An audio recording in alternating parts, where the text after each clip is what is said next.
Hi, welcome back guys. This is your friend, the MHA What If with another fanfiction. This is the first part of What If Deku Met the Heroes of One Punch Man? All credits for this video go to their respective authors, so please support the real author. Check out the link in the description for more details.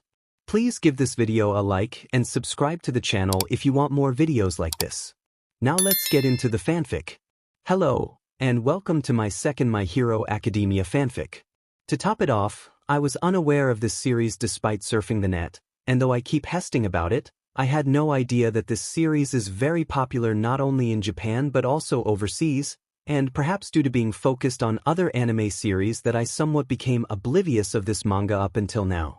It wasn't until last November that I subscribed to a cable company in my country, where Animex Asia is among the channels, and a month later, the anime version of My Hero Academia premiered on Animex, in Japanese audio with subtitles, and there I got to see it, and as much as I hate to admit, I find it interesting and watched the episodes. While early episodes of the Season 1 was a bit slow, it piqued my interests and watched it throughout, with Season 2 just concluded, as of this chapter upload, and thus it inspired me to come up with a fanfic version of this anime. The first fanfic that came into my mind is about Izuku Midoriya's struggle in and out of UA, which led to making my first M-rated FIC, Izuku's Awakening. After making that FIC, I decided to make a second FIC that is tier-rated, and I sort of struggled to make a FIC that is original and not a rehash from the recent episodes of Seasons 1 and 2. It took me nearly a week, but managed to come up with one. Inspirations of this fanfic came after encountering two things that led to making this FIC. 1. A Facebook post where Batman and Superman encountered each other for the first time, via an episode of Superman the Animated Series. 2. The manga/anime series One Punch Man. I happened to take notice of the One Punch Man anime when an office mate recommended it to me and I downloaded the episodes. And while a bit violent added with some crude humor, it grew on me and watched the 13 episodes.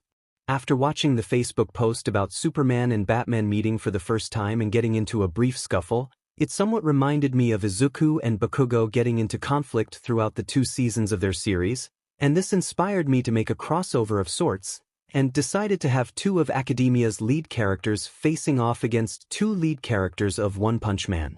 Unlike my other My Hero Academia FIC, the events taking place here will be original, but borrowed some elements from the early episodes of One Punch Man. Well, read on and enjoy. Sichuan, Prologue. UA High. A high school which caters high school students who aspire to become a hero, and the scene shows that some students are studying and listening to lectures like ordinary high school students do.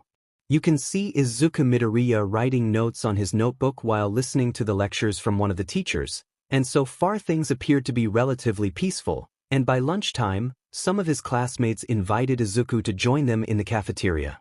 One of Izuku's classmates, Minoru Mineta, stealthily offered something to him, and when Izuku took a glance, his cheeks flushed red, as the item that Mineta showed turns out to be a porn magazine, which came overseas.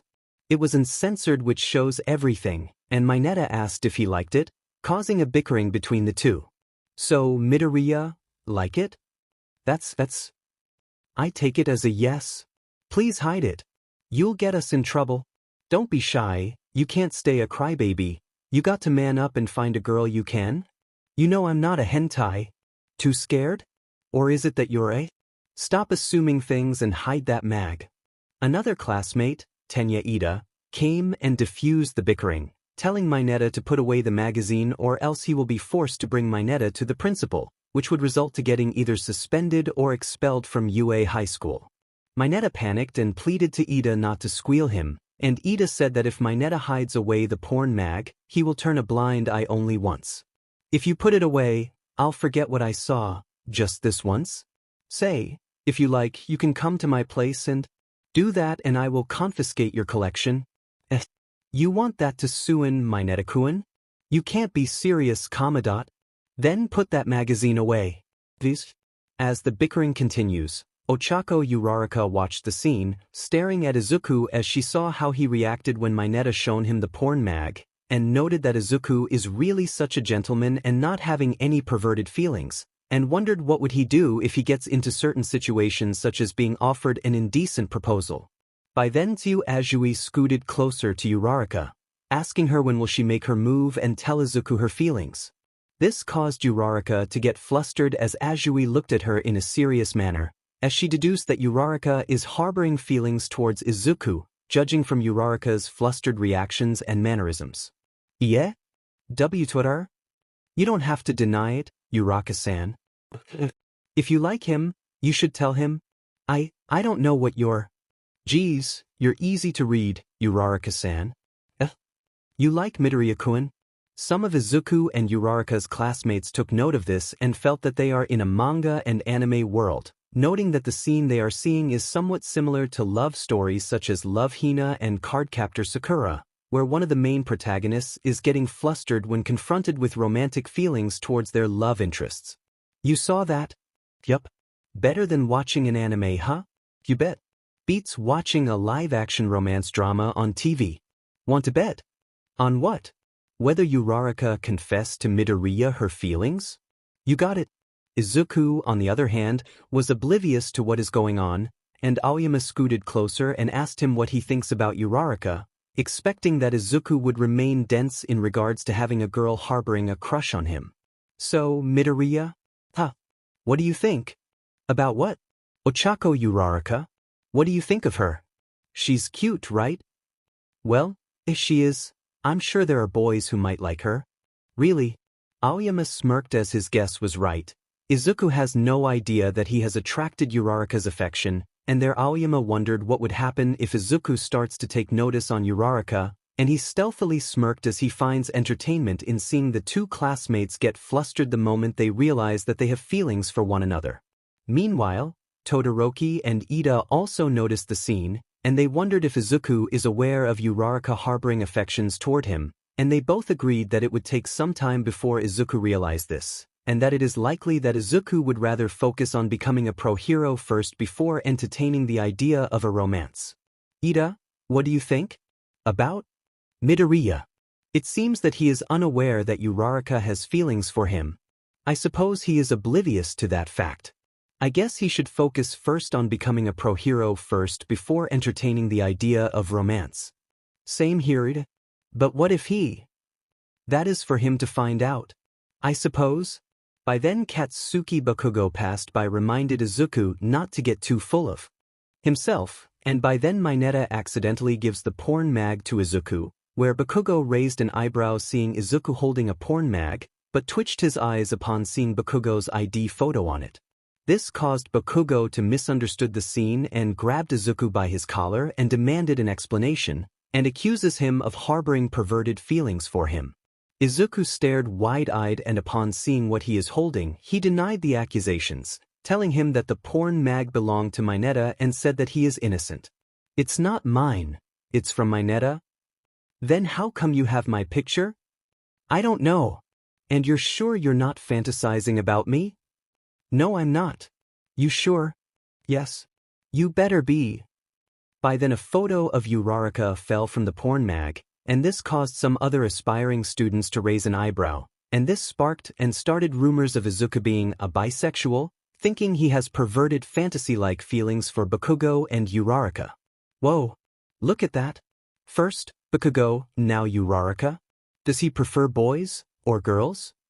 Is Midoriya straight or bi? Wanna bet? I'm in. Uraraka blushed even further upon seeing it, and there Mineta took the porn mag and attempted to hide it, causing more ID photos of the female students to fall out, and this caused the girls to get mad and attempted to lynch at Mineta. You hentai maniac, you must be fantasizing about us. Maybe even masturbating inside the bathroom. I'll beat you up. Let's rip his balls off. How about pulling off his pee? Let's do it. Bakugo joined in, realizing that Mineta is at fault, but before he could join in on the chase, he reminded Izuku that before graduating at UA High, he will make sure that he will become the greatest hero instead of Izuku. Hey Deku! Don't forget. I'll surpass you. And I mean it. Izuku's sweat dropped as Bakugo left and joined with the girls of UA High in chasing after Mineta, intending to beat some sense into him, and as Izuki sighed, Ida approached him and assured to him that he is a valuable student of UA High, regardless of his gender orientation. This caused Izuku to stare wide-eyed and tells Ida that he got the wrong idea and that he is straight, not a bisexual like what the others assume. Ida-san. You got the wrong idea? No need to be shy. But, whether you're straight or not, we still accept you. I'm not that. Elsewhere, the scene shifts to a secret laboratory where a scientist had just finished doing work, where a young man, who appeared to be a cyborg, got up and put some clothes on as he is ready to reintegrate with the outside world. The young man who became a cyborg is identified as Genos, and their Genos proclaimed that he will use his newfound abilities to do good deeds, which the professor nodded and said that Genos did the right thing, as Genos was given a second life and he should not waste it. Good to see you up, lad. Professor, I'm sorry, the rest of your body can't be saved, only your brain and... It's fine. I'm sorry about your family. Don't worry. I will avenge them. And I will stop evil wherever it goes. And from now on, call me Genos. Genos, then... I'm off then. Genos then took his leave as he is set to seek out the evildoers and take them down to prevent innocent people from becoming the upcoming casualties of crime and evil. Shibuya. The place is one of the most popular areas within the prefecture, which is near Tokyo, where the place is bustling with people who are walking the busy streets, some riding vehicles, and others riding on bicycles. There are several types of people seen on the streets: adults, children, and even infants being carried by their parents. Businessmen, businesswomen, students, policemen, all kinds of persons are seen, and they were doing their usual activities as if they do not mind it. Shops are open and the merchants are selling their merchandise and are enticing people to buy them in hopes of earning money. It was a typical day, and it seems that people today are lively and felt that their lives are full of blessings and couldn't ask for anything more, as some are happy with stable jobs, students studying in the best schools, and more, and some even chatted with one another feeling that today is a good day. Hey there. Today's a good day. Life is so good. Let's have lunch? Will you be my girlfriend? Let's get married. Stop right there. DP. Cops. It was peaceful right now and many are in high spirits, especially as 90% of the public are aware about a certain academy that teaches students to be heroes. Pro-heroes. That academy is UA High, where students with quirks are studying there, and upon graduation, they became public pro-heroes who fight crime and protect the citizens. Among the heroes identified being connected to UA High is the famous All Might, and it was due to him and his exploits that most of Japan is safe and crime rate declined to nearly an all-time low. Many expressed admiration and hoped that the students who are currently studying at UA High would graduate and become famous and reliable like All Might. All Might is the man. He's a hero. I hope that someone would succeed him. I really hope that the next hero would be All Might's successor. Looking forward to it? And kick those villains' butts. Me too. Yeah. The scene later shifts to a certain area, where business is thriving. The area is frequently being besieged by customers which are a mix of adults and teenagers, and they appear to be avid collectors, as they are looking and buying second-hand items which are technological in nature, and their reasons for patronizing the said shops are purely economical in nature, cheaper prices and practicality. You can see several shops selling hot items for cheaper prices, such as smartphones, Android tablets, and even laptops, and despite being second-hand items, they appear to be in good working conditions, and some of the customers are willing to buy them as long as their desired items are working fine, as well as to save money for budgetary reasons, and the merchants are using subtle means in enticing passing customers. Hello, please buy our items. They are cheaper. They are in good working condition. You can try them if you like. I promise you will like them. I promise you will get your money's worth.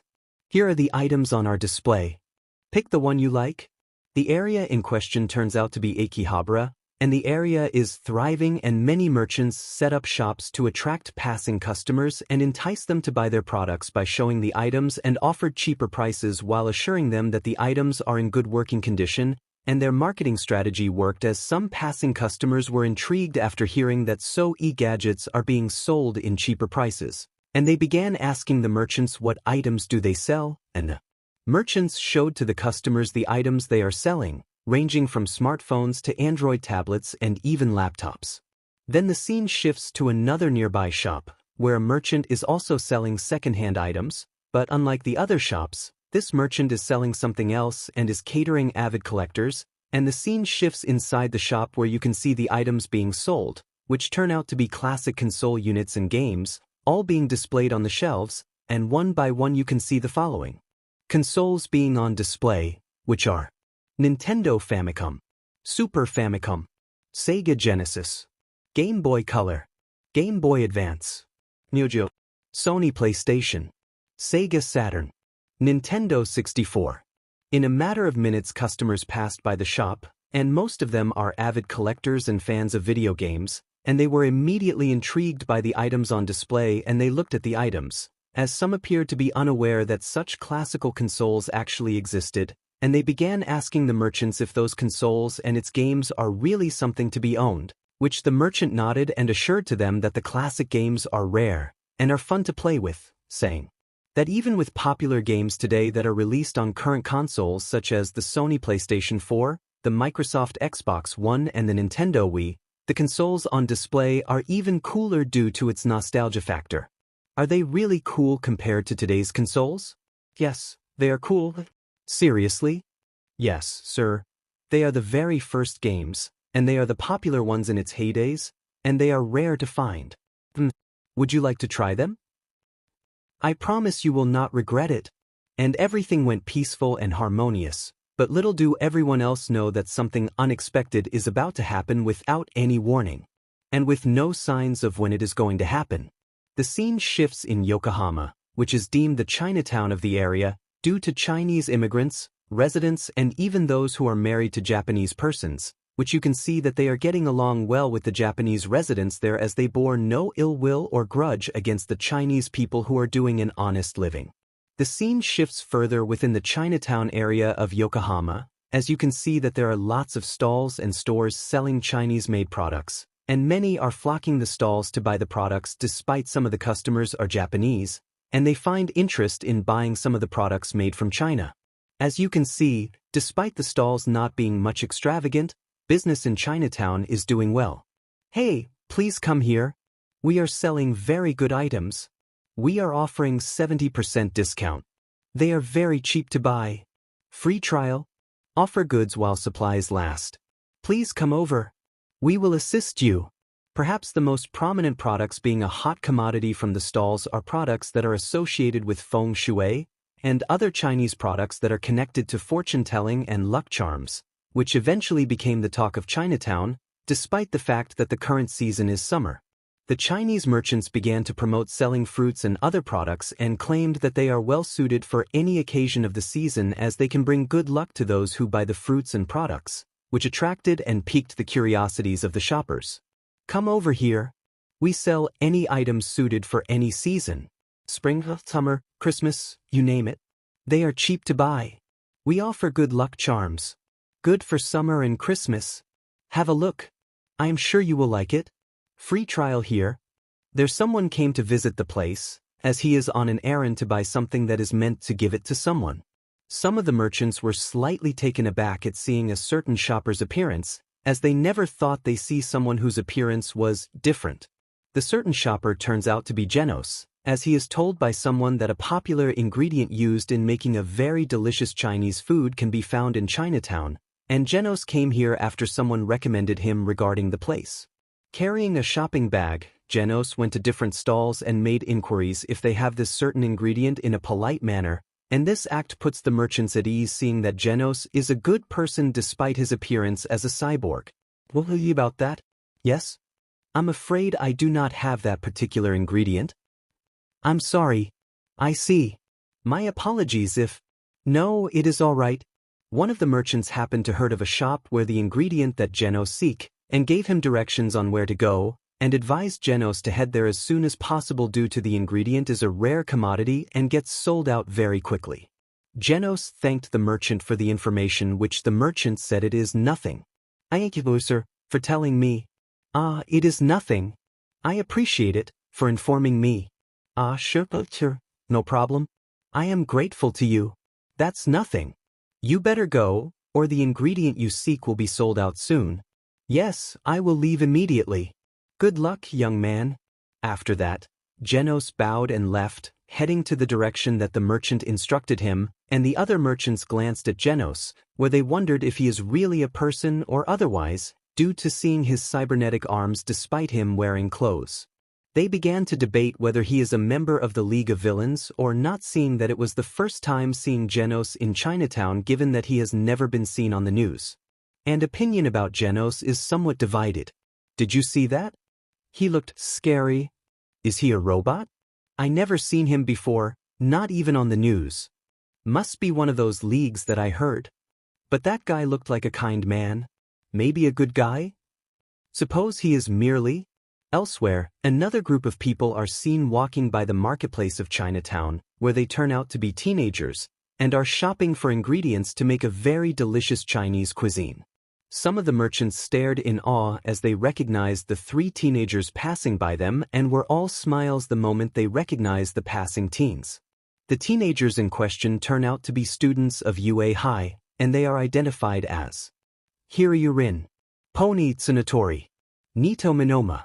It turns out that Hiryu is Chinese and that he is a frequent customer in Chinatown, and when his status as a UA High Academy student is publicly known, the Chinese merchants took pride, and whenever Hiryu comes by they would offer him a discount, which Hiryu politely declined, though there are times when he accepted the discount on certain occasions.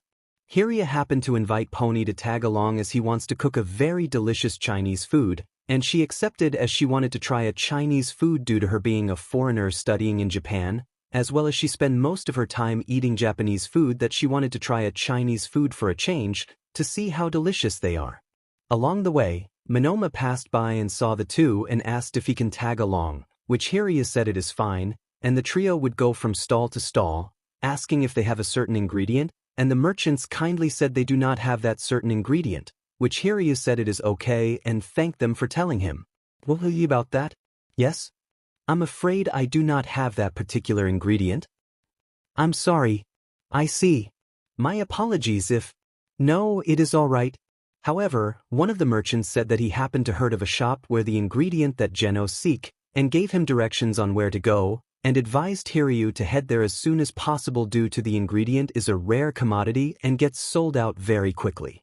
Hiryu thanked the merchant and he tells Pony and Minoma that they better get there before they miss out that ingredient. Pony asked Hiryu if he really need that ingredient, which he nodded, saying that the ingredient he seek is the main component to make a very delicious Chinese food that his great-great-grandfather passed on to him. Rin-kun, do you really need to get that particular ingredient? Yes, Pony. I need it. Surely there are other? No. The one ingredient that I seek is the one thing I need in order to complete the recipe, otherwise the food I intend to cook will not materialize. I see. I have the directions. Let us head there right away. Okay. Good. After that, the trio left, and the merchants waved at Hiryu, pleased to see that a fellow Chinese is a UA High student, and are even hoping that once he graduates, Hiryu would become the first Chinese-born pro-hero. As Hiryu, Pony and Minoma are leaving, they did not notice that a few League of Villains members, who appeared to be new recruits, are seen nearby, and they seem to regard Hiryu's group as threats for some reason. The unseen villains appeared to resemble Chinese mafia gangsters, and they learned about what Hiryu and his friends are up to, and intend to beat them to the punch, as the mafia men are also after the coveted ingredients. You hear that, boss? They're also after that ingredient we seek? I hear it, boys. We need to get there before those brats do. Yeah, and maybe beat them up. I know a shortcut, and I got an idea. Follow me, boys.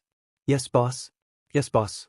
Elsewhere, another group of people are seen walking by the marketplace of Chinatown, where they turn out to be teenagers, and are shopping for ingredients to make a very delicious Chinese cuisine. Some of the merchants stared in awe as they recognized the three teenagers passing by them and were all smiles the moment they recognized the passing teens. The teenagers in question turn out to be students of UA High, and they are identified as Hiryu Rin, Pony Tsunatori, Nito Minoma.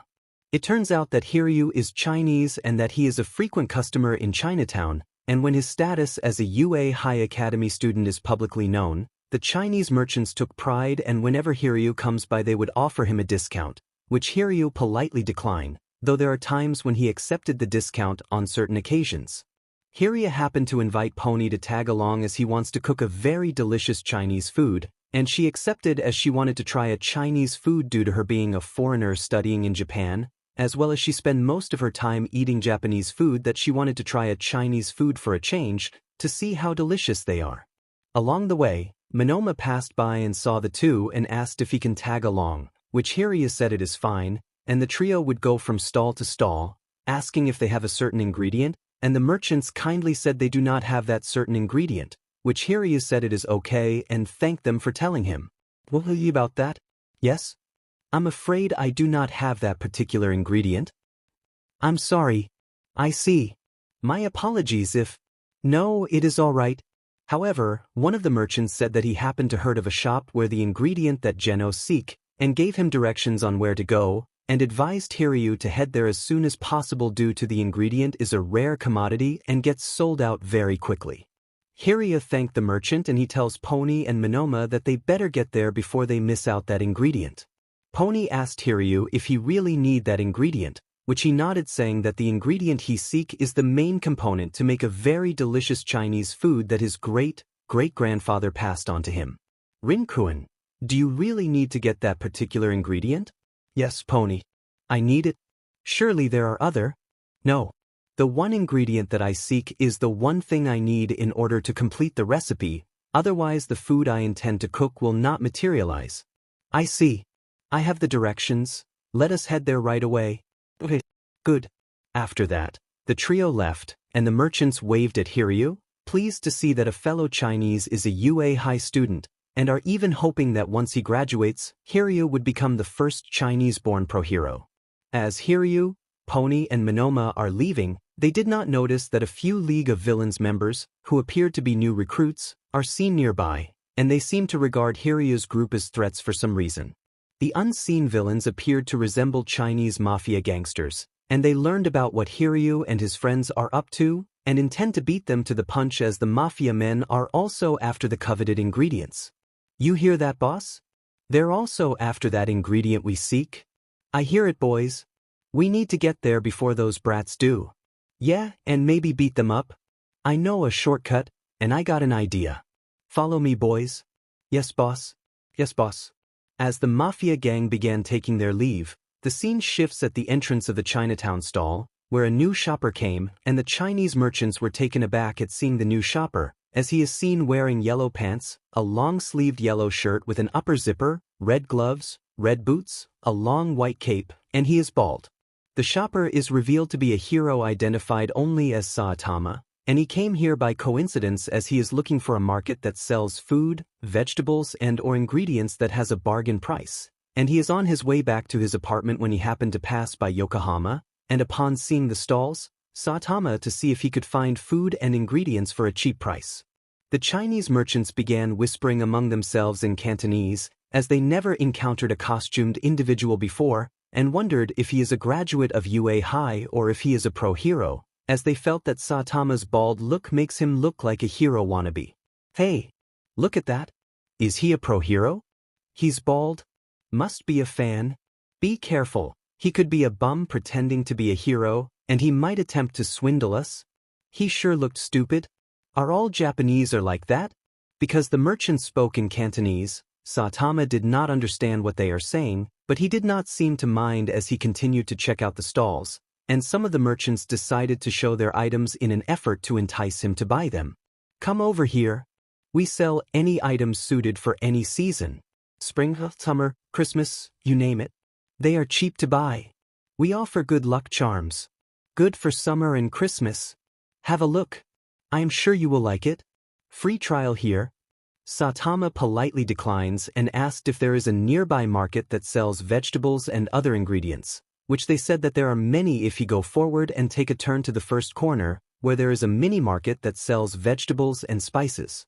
Saitama politely thanked them as he went on his way, and the merchants glanced at Saitama, their opinions divided as they never seen an individual who looked odd and plain silly after seeing him in costume, and they wondered if Saitama is either a pro-hero or a rookie villain who may or may not be connected to the League of Villains. Did you see that? He looked more like a mercenary, especially with that bald look. And what's with that getup? Is he supposed to be a superhero? I never seen him before, not even on the news. Must be one of those leagues that I heard. But that guy looked like a kind man, though he looked quite stupid. Maybe a good guy? Suppose. He is merely. Saitama went on his way as he is heading to the mini-market to find the vegetables he is seeking to buy. Moments later, the scene shifts to a place within Chinatown, where a shop is located, and you can see an elderly shopkeeper is running the shop, assisted by his young granddaughter, and it turns out that they are holding a very rare ingredient that the 3 Class 1B students and Genos seek to buy. However, the shopkeeper is unsure whether to sell it as it is only one item and is very rare, and he is pondering on holding on to it for now and try to buy more. His granddaughter, aged 7, tells him to keep it for now since it would be best to buy more so that if the items becomes a sought after, he would have more supplies to sell, which the elderly man agreed, and decided to keep it. But then the mafia men arrived and found the item they seek and attempted to bribe the elderly man, which he refused. Hey, how about a deal? We can give you money? Huh. Just give us that ingredient and you'll be rich? Sorry, but I can't. Why not? That's the only one left. If you can wait for about 2 weeks, I might have enough supply. We'll take it? Sorry, but no. Seeing that they would not budge, the mafia leader's goons grabbed and slit the child's throat, which slowly killed her, and the other goons slit the throat of the elderly man, killing him, and there the men took the item they seek and are ready to bolt out. But then one of the goons uses a binocular and saw Genos approaching the shop, and not far are the 3 Class 1B students, whom the gang recognized as the UA Academy students due to them wearing the UA school uniforms. As the mafia leader is told about it, an idea came to his head after seeing Genos, noting that his cybernetic looks would come in handy, and he told his goons what to do, and the goons nodded after being told of the plan, and they agreed to it seeing that they can get away with it. I see. So that's it? That's a good idea. I know, right? Now go to your queue. Yes, boss. Yes, boss. Yes, boss. Yes, boss. Several seconds later, Genos is approaching the shop when the mafia goons ran off, shoving past him as they made a run for it, and as Genos wondered what is going on, he checked the shop and found the 2 dead bodies, and there the mafia leader passes himself off as an eyewitness and told Genos that the men who ran off murdered the victims, and this caused Genos to become alarmed. Genos then instructed the mafia leader to call for an ambulance while he chases the escaping culprits, which the mafia leader nodded in response. Go call 119. Why? Tell the operator the location and get some medics. Why? Try to give first aid to the victims if possible. Why? And if someone comes in, tell them what happened. Why? Not far, the mafia goons approached the 3 Class 1B students and told about a murder and implicated Genos as they gave a description of what he looked like and claimed that Genos is a mechanical murderer who is the newest weapon of Tamura Shigaraki, saying that he is loaded with bladed weapons that killed the shopkeeper and his granddaughter, and Hiryu became alarmed at what he just heard, and asked where the killer is since Shigaraki's name is mentioned. The mafia goons pointed out towards the shop, where Genos emerged, and upon seeing Genos, which the mafia goons described his appearance, Hiryu believed that Genos is the culprit and tells Pony and Monoma to get ready as they are going to take down the murderer. Pony nodded and she is getting ready, but Monoma foolishly stated that his is his chance to shine and put Class 1A to shame, but Hiryu berated Monoma for that and tells him to focus on the perceived villains, which Monoma nodded sheepishly. Monoma? What? Just focus on the villain. Never mind about 1A. Just concentrate on that guy. Why, sir? At the shop, the mafia leader pointed to Genos the 3 Class 1B students, saying that their uniforms, UA Academy uniforms, that is, are the uniforms of terrorists and are about to carry out bomb explosions of sorts, which Genos asked if he is sure, seeing that the trio appeared to be teenagers, but the mafia leader told him not to be deceived by their looks, as the trio are in league with the mafia goons who killed the 2 victims. As Genos ponders on whether this is the truth or not as he glances at the approaching teens, the mafia goons sneaked away and escaped via nearby window, and then removed his blazer and puts on a white-colored one, then removed his hat and approached the approaching Class 1B students, passing off again as a passing eyewitness and told them he witnessed a double murder and pointed at Genos.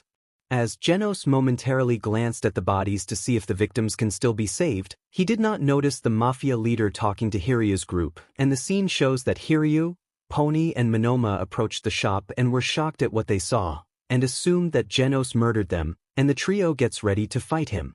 Genos saw Pony's appearance, assuming her to be a monster, and his assumption was justified as Pony jumped and did a horse kick which sends him reeling, and Hiryu tells Monoma to try copying Genos' power, unaware that Genos is a cyborg who possesses no quirk. Monoma smirked as he would get the chance to shine for glory. Monoma, yeah, get that guy, and see if he has a quirk that you might use against him? Sure. Go. Here I come. Monoma did so and touched him, and he tried to use it, only to find out that nothing happened, and he tells Hiryu that Genos has no quirk, and assumed that he is a robot after feeling his metal skin, which made Hiryu become cautious. He has no quirk? Yeah, and I can feel metal on his skin. Must be a robot. Looks like it. What now? Let's see what Pony can do.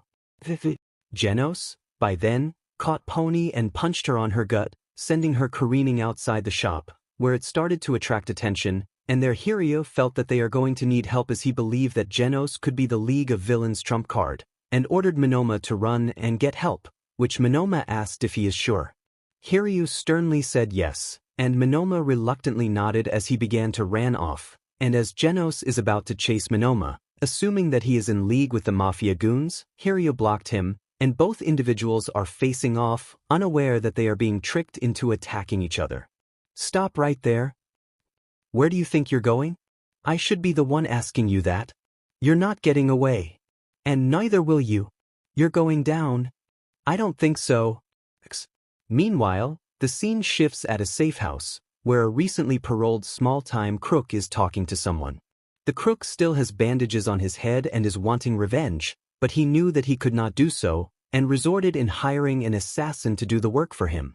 By then the assassin arrived as he is contacted by the crook, offering him large sum of money in exchange for his services.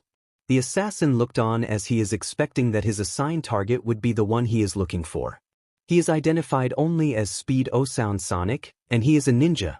Sonic said he is willing to take out a target provided that she is quite a challenge. There the crook showed the pictures of Sonic's intended targets, which Sonic raised an eyebrow upon seeing the pictures of the targets which turn out to be Shoto Todoroki, Katsuki Bakugo, Izuku Midoriya. Sonic asked why is he assigned to assassinate a trio of kids, but the crook reasoned that the trio teens defeated his gang, and that the trio are difficult to deal with, and said that he approached Sonic after getting a video of the ninja possessing enough skills to deal with the trio, and showed Sonic the footage of the UA Academy Sports Festival, where Sonic saw his target's powers. Todoroki possessing cryokinesis. Bakugo has explosive attacks. Izuku appeared to have power punches and nothing more. The crook then gave Sonic a check amounting to 1 million yen as a down payment, and promised to give the other down payment upon completion. Sonic thought about it for a moment, and eventually accepted, seeing that the trio teens looked like a challenge, and opted to use them as guinea pigs to try out his new moves before facing his true intended target, Saitama. So, will you accept? Very well. I'll take it? Really? Yes. Good. Just make sure you keep your promise. I will. Good. Not far from the shop, Saitama continued to look around at the various stalls, looking for something to buy which involves ingredients for cooking food, and so far he is having a good time as he is able to purchase some vegetables and spices, and right now he is unaware of the conflict his disciple is embroiled in. As he continued to trek around the area, some Chinese merchants glanced at Saitama, noting his bald look and his superhero attire, as they wondered if he is a new pro-hero as they checked the brochures and newspapers, where Saitama is not among the pro-heroes who is an alumni of UA Academy, and they wondered if he is either a fraud or a villain. Look at that. Is he a new hero? He's not in the newspapers or TV. Is he really a hero? I bet he's a fraud. I think he's a villain. He's bald. Looks stupid. As Saitama went to one stall, he asked if he's selling some salmon, which the merchant nodded and gave it to him, and as Saitama handed the payment, the merchant asked if he is a new superhero on the block, which Saitama innocently answered that he is a pro hero for about 4 months ago, and said that he works at the Heroes Association.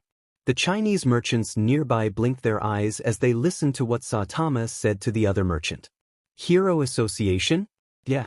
Sorry, I never heard of that. Really? Yes. I see. After that, Saitama left, and the other merchants whispered to each other, as they seemed to be unfamiliar with the so-called Heroes Association, as they are only familiar with the pro heroes who graduated from UA Academy, and they believed, and assumed, that Saitama could be a villain masquerading as a pro hero. Look at that. He said he works at some hero company? It's not in the newspapers or TV. Is he really a hero? I bet he's a fraud. I think he's a villain. Better be careful, he might be a scammer. He really looked stupid. Outside, the mafia goons are slowly escaping the scene as they watched Hiryu and his classmates head inside the shop, and they are pleased at the scam they made, knowing that the UA Academy students will be busy tangling with Genos after tricking them into thinking that the heroic cyborg killed the shopkeeper, as well as tricking Genos into thinking that Hiryu and his friends committed the murder. Thus the mafia goons can get away unscathed and in the clear. The mafia boss told his men that once the brawl begins, they make a getaway so that they can escape within the chaos that is about to commence shortly, which the goon asked what if it attracts other pro heroes, which the mafia boss said that it will make things easier as the pro heroes will focus on Genos and nothing else. Boss, what if those brats and that other guy start brawling? Then we make a clean getaway? Shouldn't we stay and watch? Yeah, wanna see those brats get killed? No can do. We bolt out while we get the chance. I'm sure either of them will get killed anyway. I see. I got it. Right? Inside the shop, as Genos momentarily glanced at the bodies to see if the victims can still be saved, he did not notice the mafia leader talking to Hiryu's group, and the scene shows that Hiryu, Pony and Monoma approached the shop and were shocked at what they saw, and assumed that Genos murdered them, and the trio gets ready to fight him. Genos saw Pony's appearance, assuming her to be a monster, and his assumption was justified as Pony jumped and did a horse kick which sends him reeling, and Hiryu tells Monoma to try copying Genos' power, unaware that Genos is a cyborg who possesses no quirk.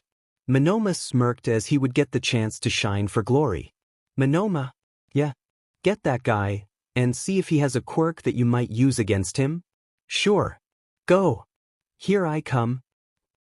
Monoma did so and touched him, and he tried to use it, only to find out that nothing happened, and he tells Hiryu that Genos has no quirk, and assumed that he is a robot after feeling his metal skin, which made Hiryu become cautious. He has no quirk? Yeah, and I can feel metal on his skin. Must be a robot. Looks like it. What now? Let's see what Pony can do. Genos, by then, caught Pony and punched her on her gut, sending her careening outside the shop, disabling her, where it started to attract attention, and there Hiryu felt that they are going to need help as he believed that Genos could be the League of Villains trump card, and ordered Monoma to run and get help, which Monoma asked if he is sure.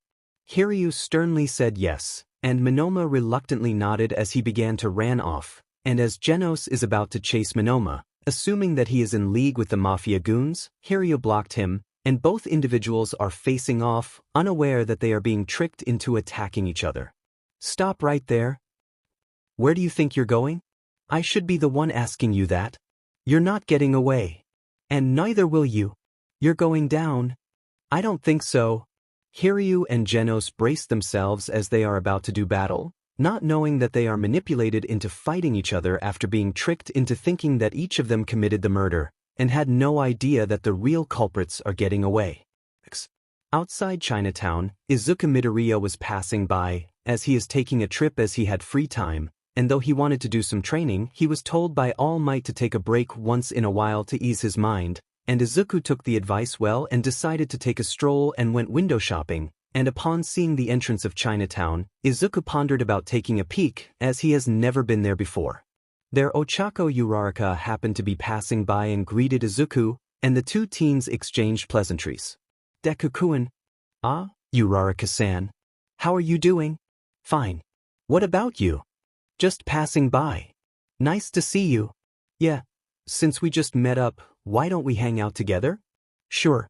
As the two teens are chatting, they did not notice Monoma running past them as he is mentally pondering on who to call for help, and he outright refused to call Class 1A due to his unjustified grudge against them due to being jealous at their popularity and that he is unwilling to let 1A hog the glory, and he intend to summon his classmates from 1B to do the job. However, he unknowingly head towards someone and is on the verge of colliding with the person, but the person was unfazed and did a quick jab punch on Monoma's gut and he is knocked out, then tosses Monoma aside and the UE Academy student is sprawled on the ground, which Izuku and Uraraka noticed it, and there the person pointed his finger at Izuku, saying that he has found the target that he is seeking. Oh, huh. Found you? You must be Izuku Midoriya. Who are you? Nothing personal, but I was commissioned to take you out. Dead or really dead? What? That person who challenged Izuku turned out to be Speedo Sound Sonic, and the ninja assassin is mentally baffled upon seeing Izuku in person, wondering if the boy is really a threat, as he finds Izuku too plain to be considered a threat. But given that the politician wanted Izuku dead, as well as offering him a huge sum if money as payment, Sonic decided to take the job in an effort to try out his training and use Izuku as a stepping stone before setting his sights on Saitama himself to settle. He then tells Izuku to brace himself as he will take his job seriously and has no qualms who his target is, and Izuku asked why he did that to Monoma, which Sonic nonchalantly replied. Why? Why did you do that to Monoma? Oh, that. He is in my way. I did what I had to do, get him out of my way. And you have to hurt him just for that? Not my problem. But enough of that, you're next. Izuku braces himself after seeing what Sonic did to Monoma, and he tells Uraraka to be careful as he believed that Sonic is a new villain and may be affiliated to Tamura Shigaraki, which Uraraka nodded and tells Izuku to be careful as well. Uraraka-san. Be careful. Huh. That guy could be dangerous. Get ready. If possible, try to call for help. Deku-kun? Izuku cautiously approaches Sonic and asked what does he want and did he really have do that to Monoma and what does he want after stating that he is after, in which Sonic reiterated that Monoma got in his way and he puts him in his place. Sonic then said that he is hired to get rid of certain targets, for a price, and stated that Izuku is one the targets, though he wondered why his client hired assassins to deal with a bunch of kids, but stated that if he is being paid that big, then he believed that Izuku may be strong and decided to accept the contract and deal with it. Izuku tried reasoning with Sonic but Sonic tells Izuku to brace himself, saying if the boy is strong as his client claimed, then he will finish him off to complete the contract, and without warning he threw explosive shurikens, which Izuku dodges, but the shuriken struck a window of a nearby shop and caused an explosion, sending shrapnel and injured scores of victims, turning the area into a scene of bloodbath. Many wailed and screamed in pain and shouting for help. Many of those struck were women and children. Gia. Help. Someone help us. My baby. Mommy. We are under attack. Save us. Izuku stared wide-eyed in horror and became agitated towards Sonic, demanding why he would go that far, but Sonic said that Izuku is to be blamed for dodging his shurikens, and tells him to die now if he wants less casualties or else he will keep it up. Izuku clenched his fists as he never thought he would encounter someone with such murderous urge and tells Sonic that he will fight him and put a stop to his shallow reasons of hunting him, which Sonic smirked as he will get to see why the corrupt politician wants Izuku killed. Damn you. If it's a fight you want, I'm in. Really? Good. You'll pay. I doubt it. You really are going to pay. Then bring it on, you brat. As the scene shifts further within the Chinatown market area, Saitama is seen looking for bargain-priced food items and negotiated for bargain prices, which had slight success whilst others said that their prices are already fixed, and their Saitama had no choice but to settle for the items that he could afford purchasing and went to the next stalls for other items that attract his attention. The Chinese merchants glanced at Saitama as they whispered among themselves if he is a pro-hero or a fraud, given Saitama's hero outfit, but took more notice on his bald and silly-looking appearance and wondered if he is really a hero or just a fraud, as they noted that he doesn't look like one given his bald and silly-looking face. Look at that guy. His clothes are... Is he a pro hero? Probably a fraud. People these days are trying to cash in on real heroes these days. He sure looked stupid. He's bald. And an odd one at that. As Saitama is walking around, the mafia goons who framed Genos are running towards his way, carrying the stolen items, and are heard talking about how they managed to frame the cyborg and have the students from UA Academy deal with him so that they can make a clean getaway, which they are proud of their murderous accomplishments. Those comments caught Saitama's attention when the mafia goons made light of Genos' descriptions, which Saitama recognized as he listened to the mafia goons' foolish comments. We sure made that metal-looking guy take the blame.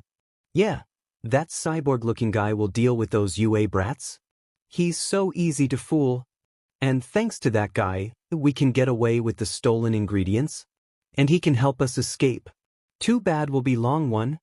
That cyborg-looking youth is so stupid, very stupid.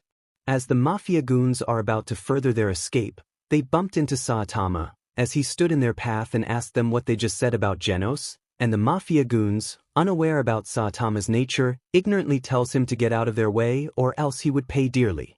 Saitama was clueless about the threats and asked them again about what they said about Genos, but the mafia goons said that they have no intentions of answering that question and gave him another warning, telling him to get out of their way or else they will shoot him down if they have to.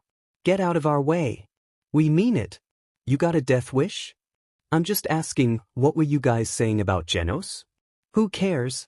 Now out of our way. You want to die? Saitama just stared at them and asked again about their comments regarding Genos, and a pissed-off mafia goon attempted to punch him off, but Saitama did an uppercut which sent him upward and landed on a large garbage bin.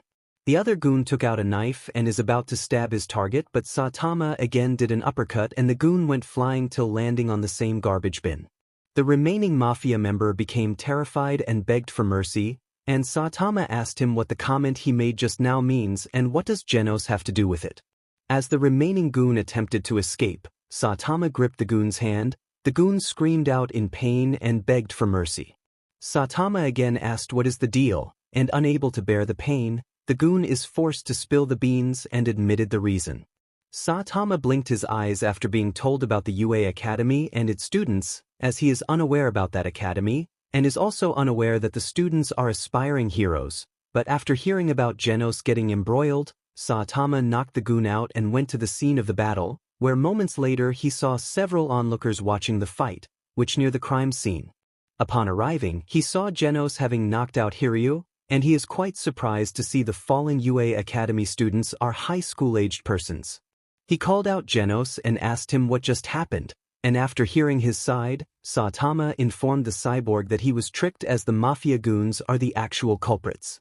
Genos was surprised to hear this and asked for confirmation from Saitama. What was that? You heard me, Genos.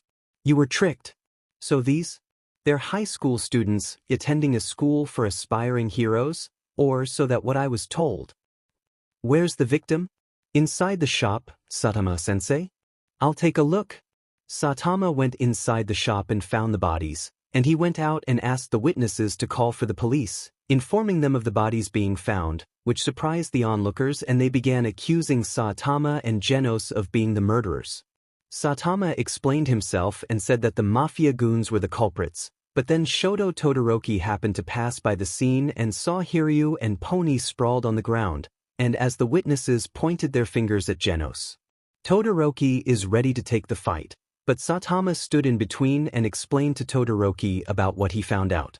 Todoroki raised an eyebrow and tells Saitama his alibi would be questioned and suggested that he and Genos come along to explain, but Genos tells Saitama that he must catch the mafia goons who murdered the shop owner, but Saitama tells the cyborg that the mafia goons are already knocked out and are ready to be picked up, which surprises Genos.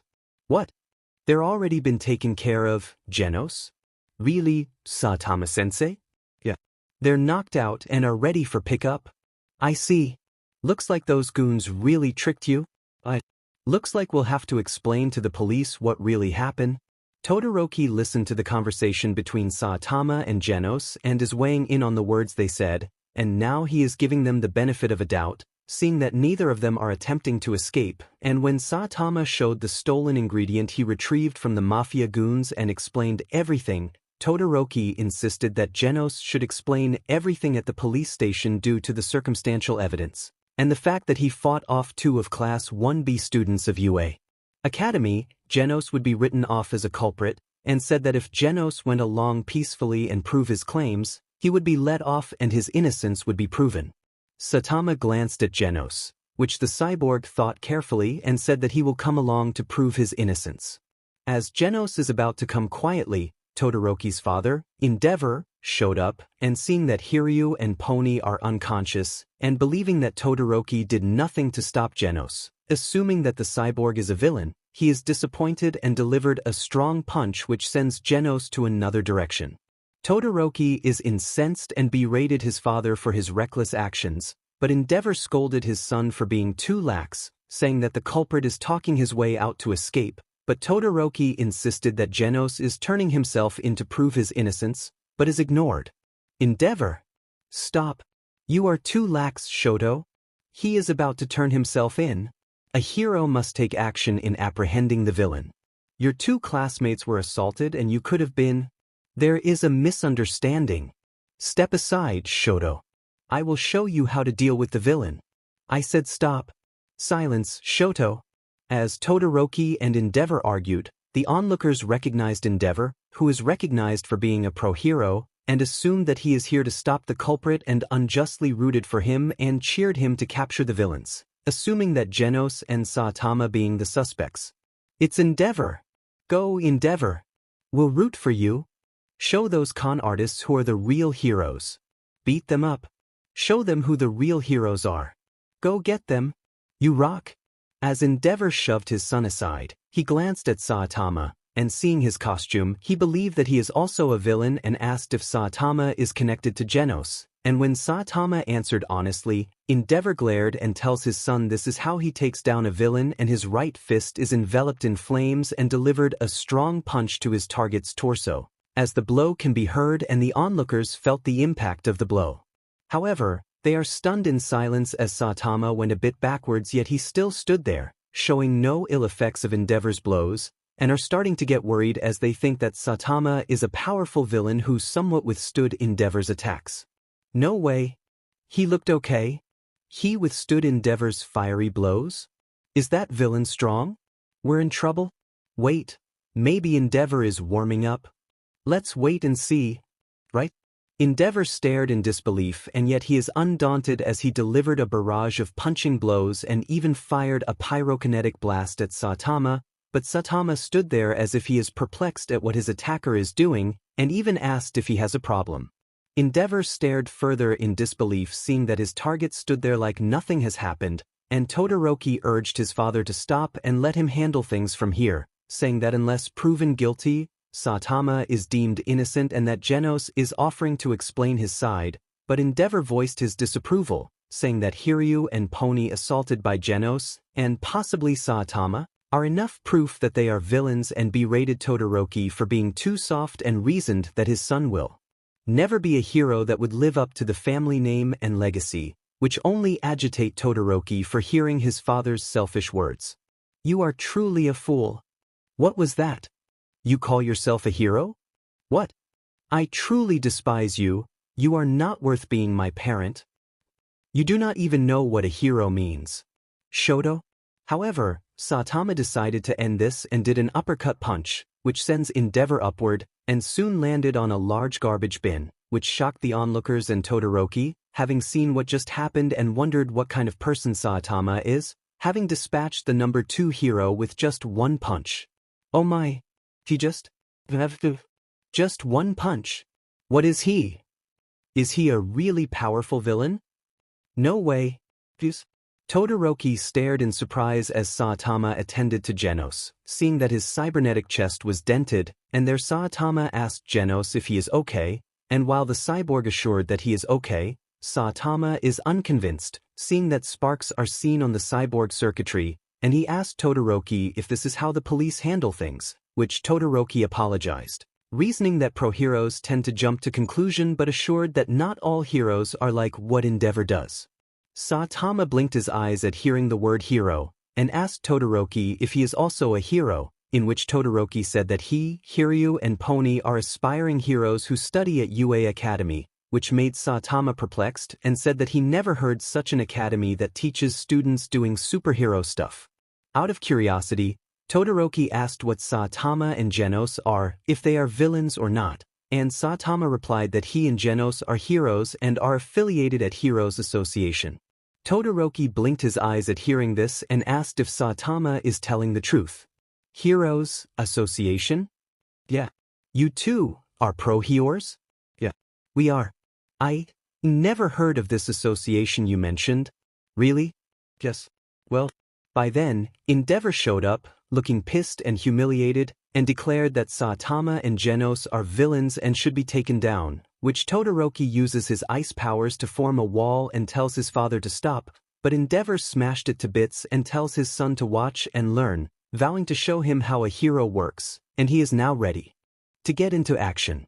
Saitama watches on, seeing that Endeavor is itching for a fight and asked if he is really a hero who picks on a fight, but Endeavor scoffed and said that Saitama and Genos won't be able to talk their way out of escaping their crimes, saying that villains must be taken down hard.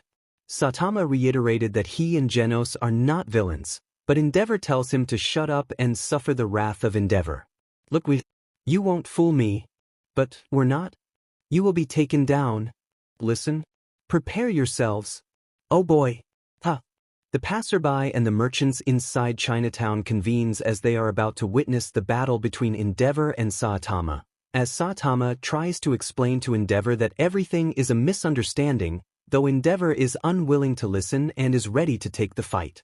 Shoto again stood in between and urged his dad to stay his hand as he may have found proof that Saitama and Genos are innocent, and proves it by saying that Saitama and Genos are not using hostages or attacking people, which Endeavor glanced at Saitama, perturbed at seeing the bald man's costumed getup, and then asked why our Pony and Hiryu are unconscious and sprawled on the ground, and said if their alibi is worth it, then he will consider. Genos then explained that he was tricked into believing that Pony and Hiryu are the culprits as he is told so by some men in business attires and saw the bodies of the victims inside the shop. Saitama then told Genos that the men he mentioned are over the corner and are knocked out. He revealed that he heard them saying that they tricked Genos into thinking that the two teenagers are the culprits, which caused a chain reaction that led to this. As Shoto slowly sees the reason, he said that he will round up the true culprits, but requested that Saitama and Genos come along peacefully with Endeavor so that they can explain their sides to the police, and once proven of their innocence they will be released without charges. Sir, I humbly ask you and your friend to go along with my father. Why? You need to make a statement to the police and prove your innocence. Do we have to? Yes. And if you come along peacefully and make a statement, the misunderstanding will be cleared. Thank you. As Shoto went on to check the unconscious men, Endeavor stared at Saitama, as he wondered if he is really an innocent man or not, as he survived the attacks that Endeavor used on him without a scratch. By then a passerby came and told Endeavor that he saw another UA student is being attacked, and when Endeavor asked if it's a monster, the passerby said it was human and dressed like a unmasked ninja with a ponytail. A person, you say? Yes. What does he look like? Does he possess a quirk? Not sure, but, he has ponytail, and dressed like a ninja? A ninja? Yes. Saitama heard it and approached the passerby and asked for the description of the ninja, and after being told, Saitama sighed in concern, and when Genos asked if he knows about this ninja, Saitama confirmed it that the ninja in question is none other than Speedo Sound Sonic. He asked the passerby where the ninja is, and after being told, he told Genos to help the unconscious Pony and Hiryu while he will deal with Sonic. Endeavor asked where Saitama is going, and after being told, he said he will keep an eye on him, which Saitama said it's fine, much to Endeavor's surprise. You're going to deal with this ninja? Yeah.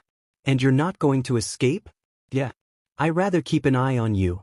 Fine. As Shoto found the unconscious mafia men, he tied them up and is about to secure them when he saw Saitama leaving the scene with Endeavor following, and he wondered what is going on, and there he told one of the merchants to call the police and have the mafia men picked up, which the merchant said that he will. After that, Shoto went ahead to follow where Endeavor is heading to. Outside the entryway of Chinatown, the scene shows that Izuku cautiously approaches Sonic and asked what does he want and did he really have do that to Monoma and what does he want after stating that he is after, in which Sonic reiterated that Monoma got in his way and he puts him in his place. Sonic then said that he is hired to get rid of certain targets, for a price, and stated that Izuku is one the targets, though he wondered why his client hired assassins to deal with a bunch of kids, but stated that if he is being paid that big, then he believed that Izuku may be strong and decided to accept the contract and deal with it.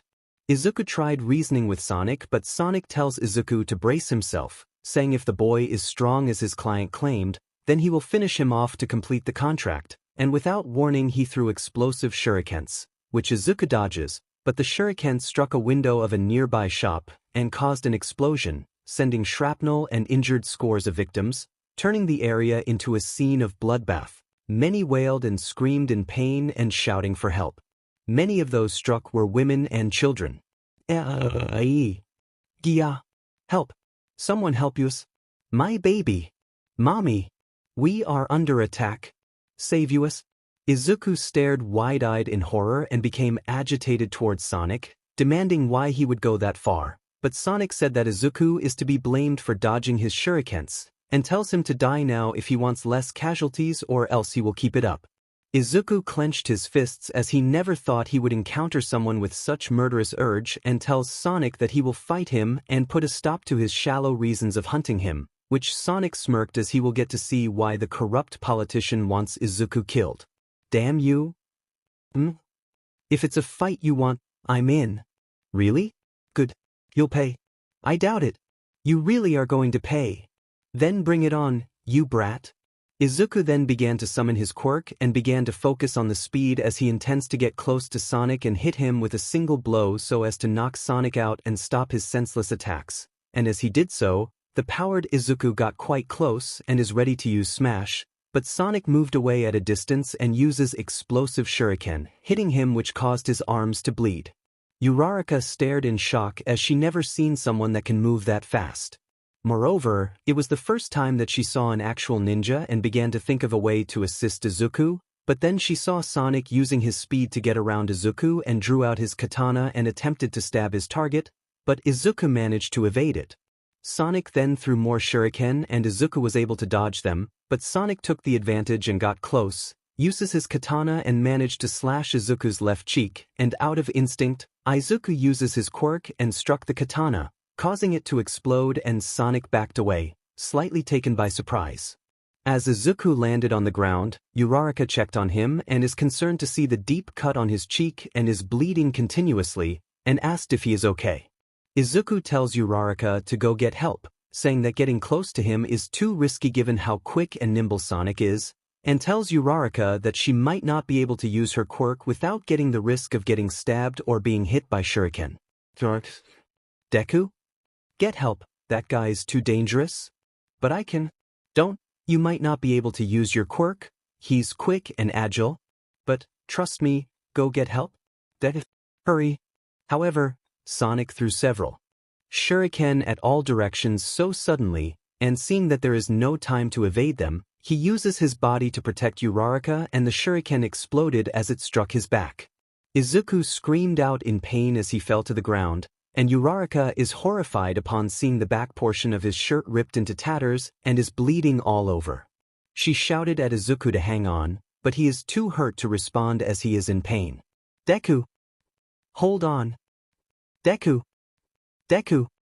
Sonic slowly approached Izuku as he brandishes another katana, and said he slowly see why his client wants Izuku dead, and while stating that he still wishes to kill Saitama, Izuku would do as he said that the boy is slightly on par. Thinking fast, Uraraka saw a huge mailbox and uses her quirk while touching the mailbox, causing it to float and hurled it towards Sonic, in which Sonic slashes it with ease, and saw what Uraraka did, and now he considers in dealing with her as well, telling her she has no chance in taking on a ninja like him. I see. So that's your power? Well, it won't do you any good. You're no match for a skilled ninja like me. As Sonic approaches, Uraraka went into a defensive stance as she recalled the gunhead martial arts skill she learned and intend to make Sonic do a sword slash then grab his arm and pin him down, but then Sonic uses his afterimage move and disappeared from her sight, and as she looked around, Sonic appeared from behind, and luckily she was able to figure where he would appear and moved out of the way. Just as Sonic uses a sword slash and narrowly missed its target, only barely grazed her shirt. Sonic then went after Uraraka as he intended to kill her as well before resuming in targeting Izuku, and as he is about to throw his shuriken he stopped suddenly as he saw a familiar face. It was Saitama, and the bald-headed hero saw Izuku lying face down, his back bleeding badly and slowly went serious as he never thought Sonic would stoop this low in attacking people.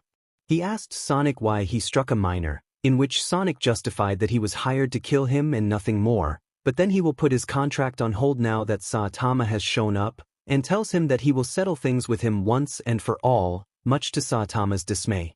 Looks like today is my lucky day. Are you really that shallow? Attacking a boy?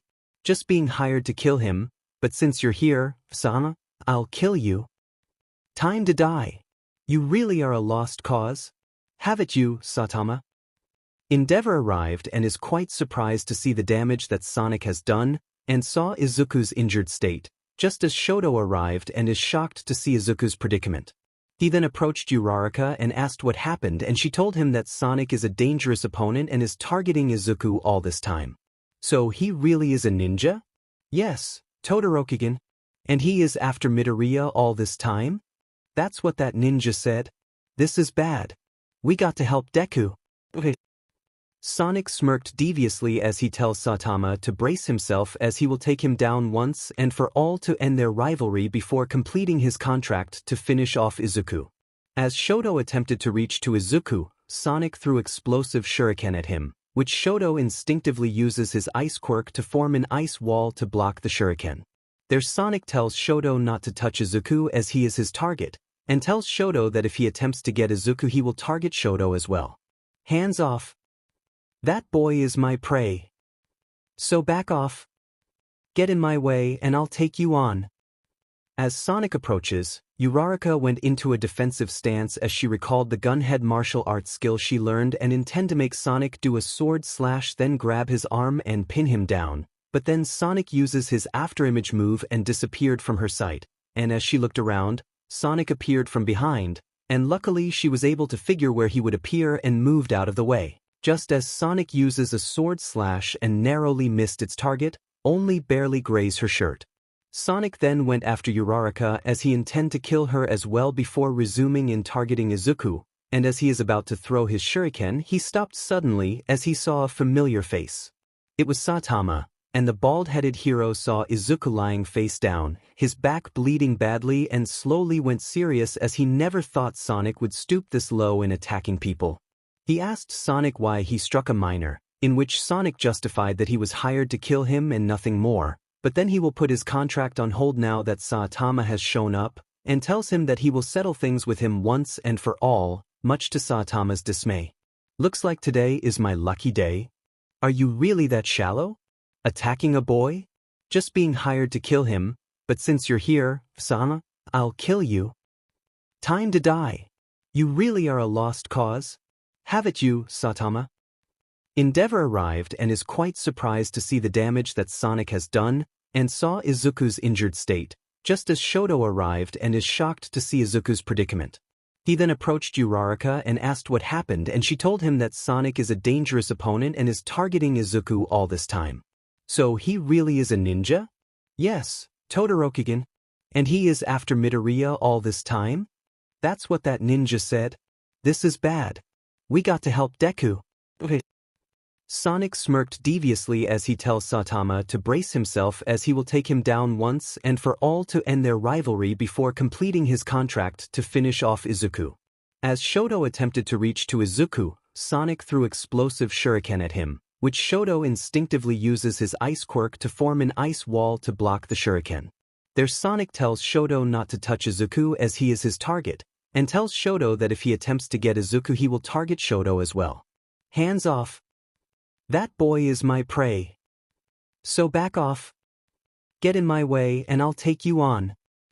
However, Saitama appeared from behind and told Sonic to stop this foolishness and leave the teens alone, which Sonic was taken aback and he backed away before throwing his shuriken at him, which struck the bald-headed, costumed hero, but Uraraka and Shoto were astounded to see that Saitama showed no visible damage.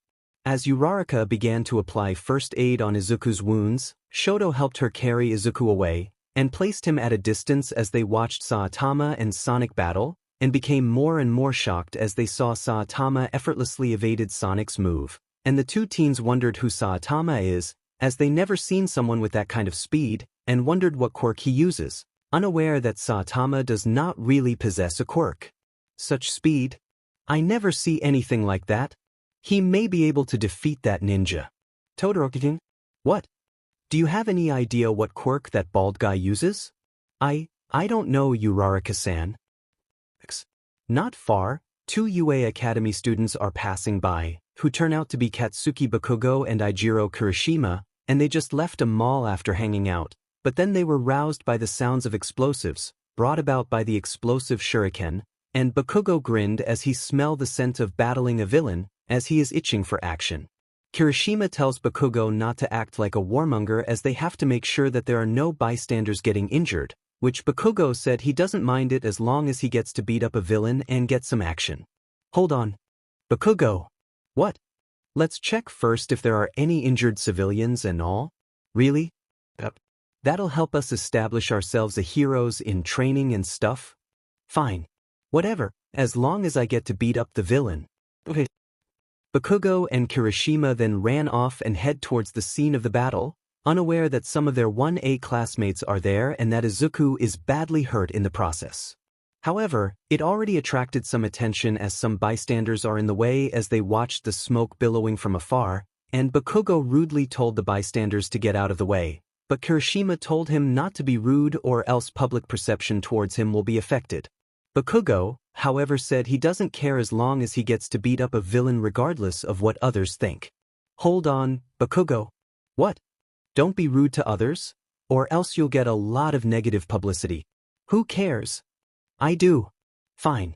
Whatever, as long as I get to beat up the villain. Okay. At the scene, Sonic was getting impatient as Saitama kept on dodging him and evading the sword slashes, but eventually he caught the blade with his teeth and shattered it, which caused Uraraka and Shoto to stare in surprise, as this was the first time they saw something like this. Uraraka wondered if Saitama is a pro hero, which Shoto also wondered, as he has not heard of someone and read some of the records, where he said he doesn't know if Saitama graduated from any known hero schools. Todoroki, did you see that? Yeah, I did. He must be a pro hero, but I never seen him before. Me neither. I've been checking the records through my dad, but there's no record of any kind about that bald guy. Is he a newcomer?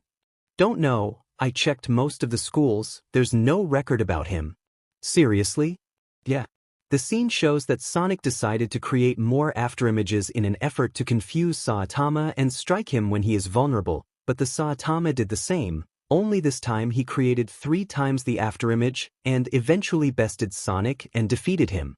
The ninja is sprawled on the ground, as he is at a state of disbelief that he got defeated again, and vowed to defeat Saitama the next time before passing out. How? While you were doing that, I just passed by while doing sideway jumps. Damn, a powerful shockwave and countless afterimages. Sorry about that, but I had to stop your foolishness. Fuckwife. Damn you. Saitama then approached Uraraka and Shoto, as they managed to apply temporary bandages on Izuku's wounds, and he asked them how Izuku is doing, in which she said that they called an ambulance and is on its way, while she asked what happened to Sonic, and Saitama said that Sonic is knocked out and he won't hurt anyone today. Shoto nodded and thanked him for the help, which Saitama said it is okay and asked if he and Uraraka are pro heroes, which Shoto said that they are students studying at UA Academy, which is a school where students study to become pro heroes. Saitama blinked his eyes as he never heard of such a school for heroes. Heroes, in training? Yes. A school, for heroes? That's right. Question mark. Sir? Saitama innocently said that he thought that Shoto is from the Heroes Association, which Shoto asked what is that, as he has not heard of such an institution, and there Saitama explained to Shoto what he knows, which Uraraka listened on and is curious, as she too has not heard about such an association that also caters heroes. By then Bakugo and Kirishima arrived, and seeing the partial damage, Izuku on the ground injured, Uraraka beside Izuku, and not familiar with Saitama, the two arriving UA Academy students assume that Saitama is the culprit and tells him to step away from Shoto and Uraraka, which Saitama watched in bafflement. Hey you? ? What did you do to Midoriya? Huh? Step away from our friends? We mean it. ? However, Bakugo is more than pumped and went straight for Saitama and unleashed explosive attacks at Saitama, and he grinned as he feels that he can earn points by defeating a villain, screaming in excitement as Saitama just stared in confusion. Got you? ? I'm gonna nail a villain. Die. Die.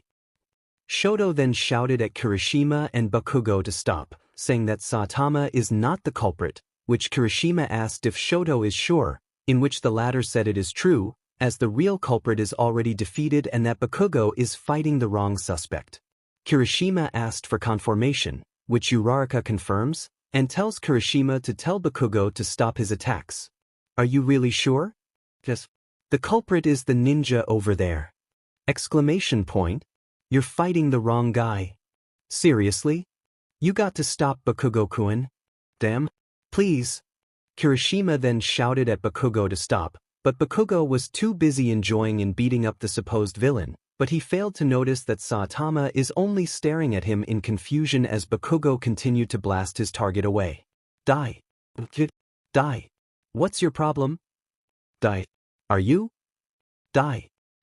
Needing to put a stop to this, Saitama did a karate chop on Bakugo's head, sending the blonde-haired boy face first to the ground, knocking him out, and Kirishima stared in shock at seeing his friend being knocked out so easily, and he approached Bakugo and tried to rouse him, to no avail as Bakugo is already knocked out and is out of commission. Hey! Bakugo! Are you okay? Speak up, man. At the police station, you can see Saitama and Genos leaving, as the two heroes were able to convince the police chief that everything is a misunderstanding, and Genos' name is cleared as the real culprits are arrested, and that no charges were filed since Saitama's actions towards Bakugo were accidental after determining that Saitama mistook the blonde-haired boy for a villain after Bakugo attacked Saitama first and that Saitama acted in self-defense. Genos thanked Saitama for the help, which Saitama said that it is nothing. Saitama-sensei. Yeah. Thanks. Huh. I owe you one. Oh. That's nothing. But you did help me back there. Don't worry about it, Genos. However, the two heroes were startled when Bakugo, who is being held back by Kirishima, came and tried to charge towards Saitama. He is totally pissed and humiliated at being knocked out by the bald-headed hero and wants to get even the score. Kirishima held his classmate back and urged him to let it go, saying that Saitama is not a villain and that he too is a pro-hero from another agency, which had little success as Bakugo is too pissed to care about what he was told about. Let me go. Bakugo, calm down. I'm gonna kill that asshole. He's a pro-hero. Like I care. He humiliated me. He's just defending himself. He mistook you for a villain. I'm gonna fucking kill him. Don't. You'll get UA Academy in trouble.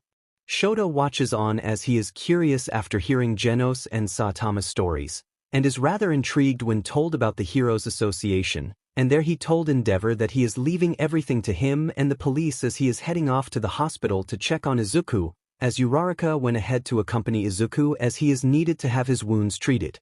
Endeavor nodded as he checks on Speedo Sound Sonic, who remained knocked out, but is in restraints after seeing how dangerous the ninja is, and told the police to make sure that Sonic is fully restrained to prevent him from making an escape, which the policeman assured to Endeavor that the suspect won't escape them and not cause more trouble. Sure. No problem. Leave it to us. We got everything under control. He won't escape. You won't have to worry, sir. You have our word. Count on it.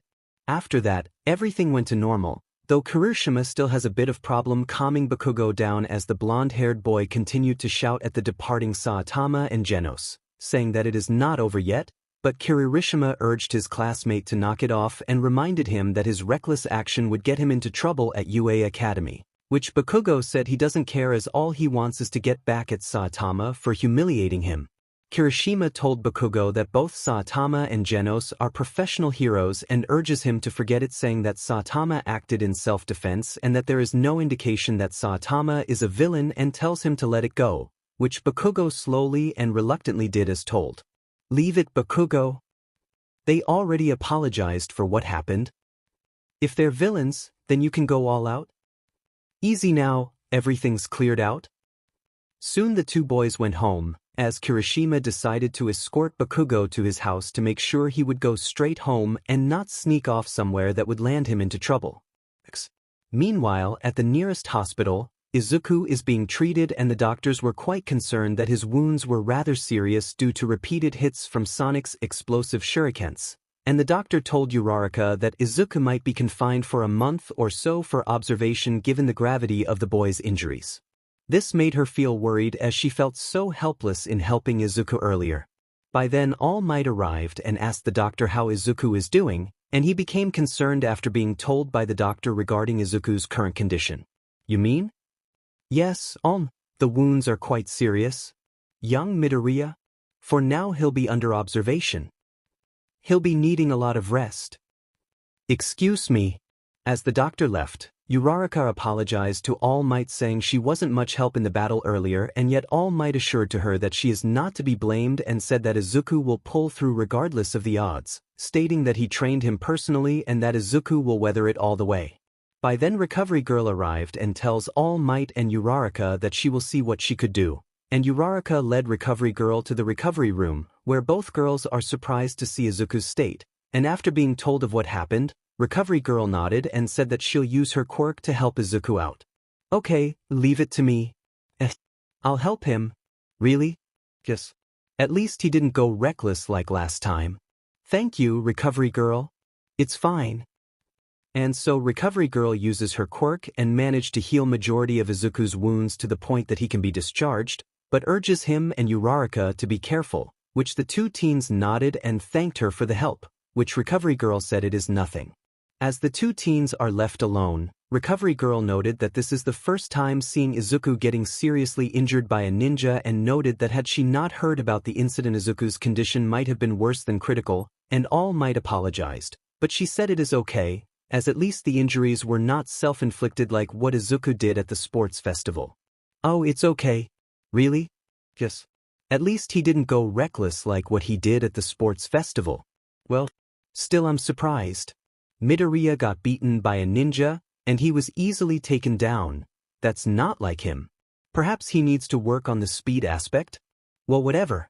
I'm leaving now. Take care. Thanks again.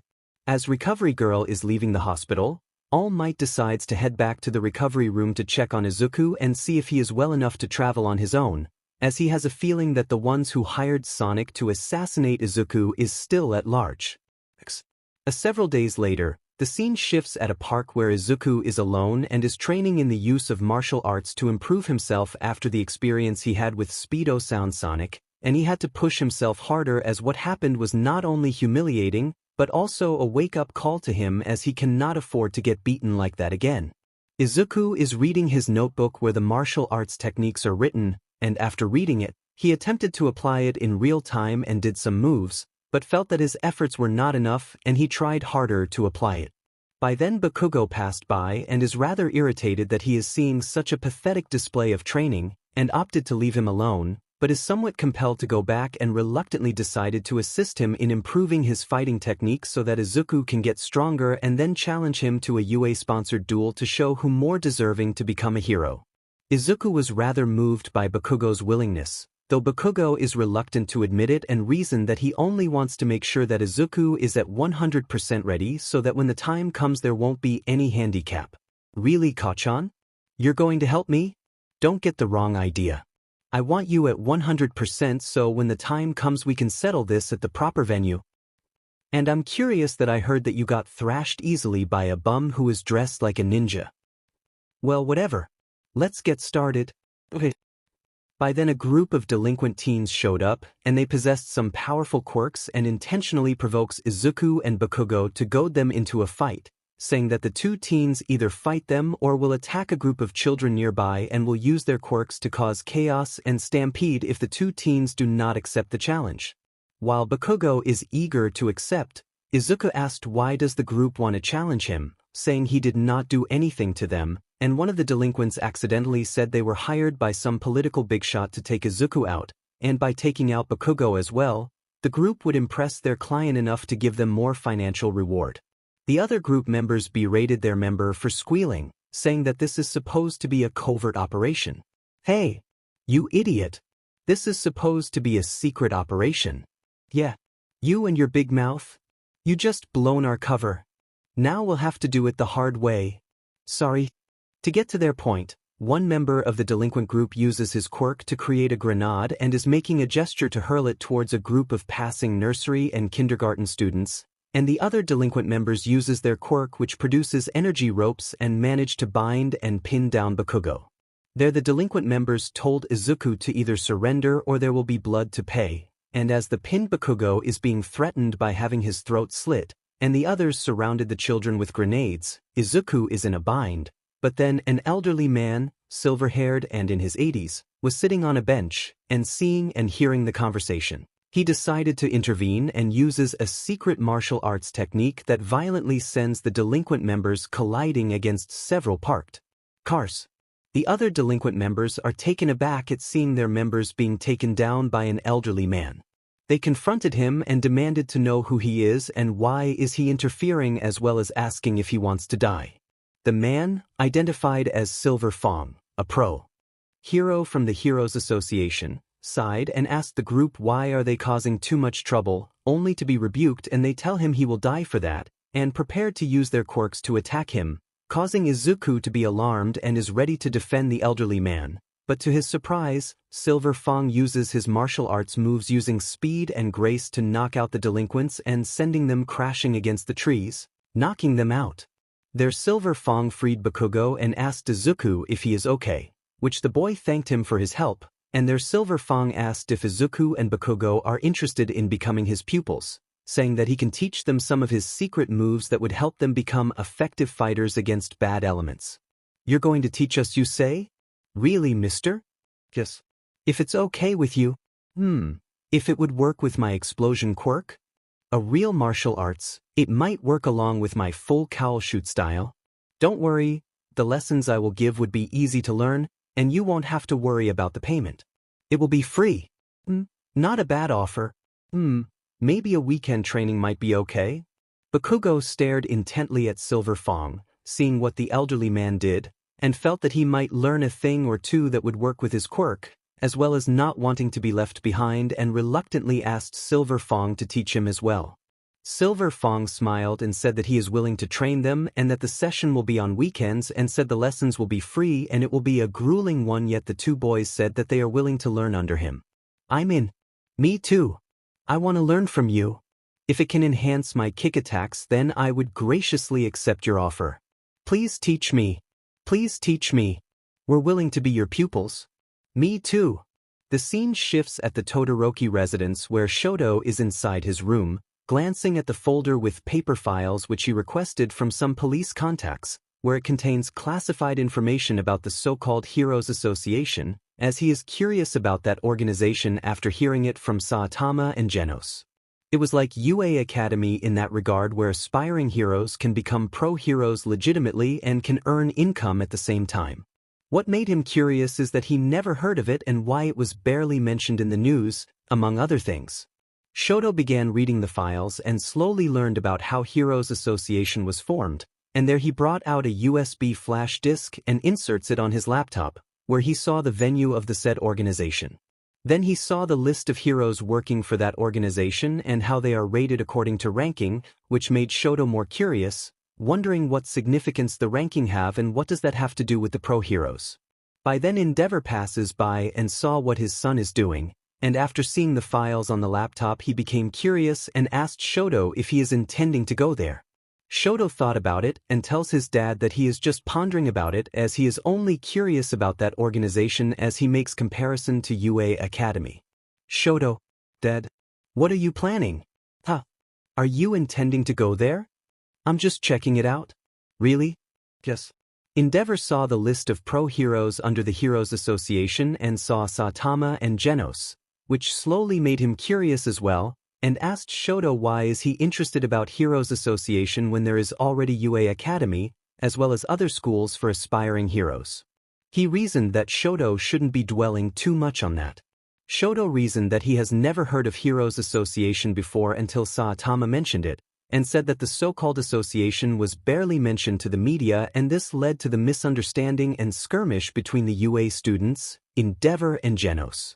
Shoto told his dad he is considering in going undercover and see Heroes Association and judge it for himself. This made Endeavor curious and asked his son if he is sure, in which Shoto nodded. He reasoned that he wanted to know all about it and how it produces pro-heroes, pointing out about his encounter with Saitama and Genos. Really? Yes.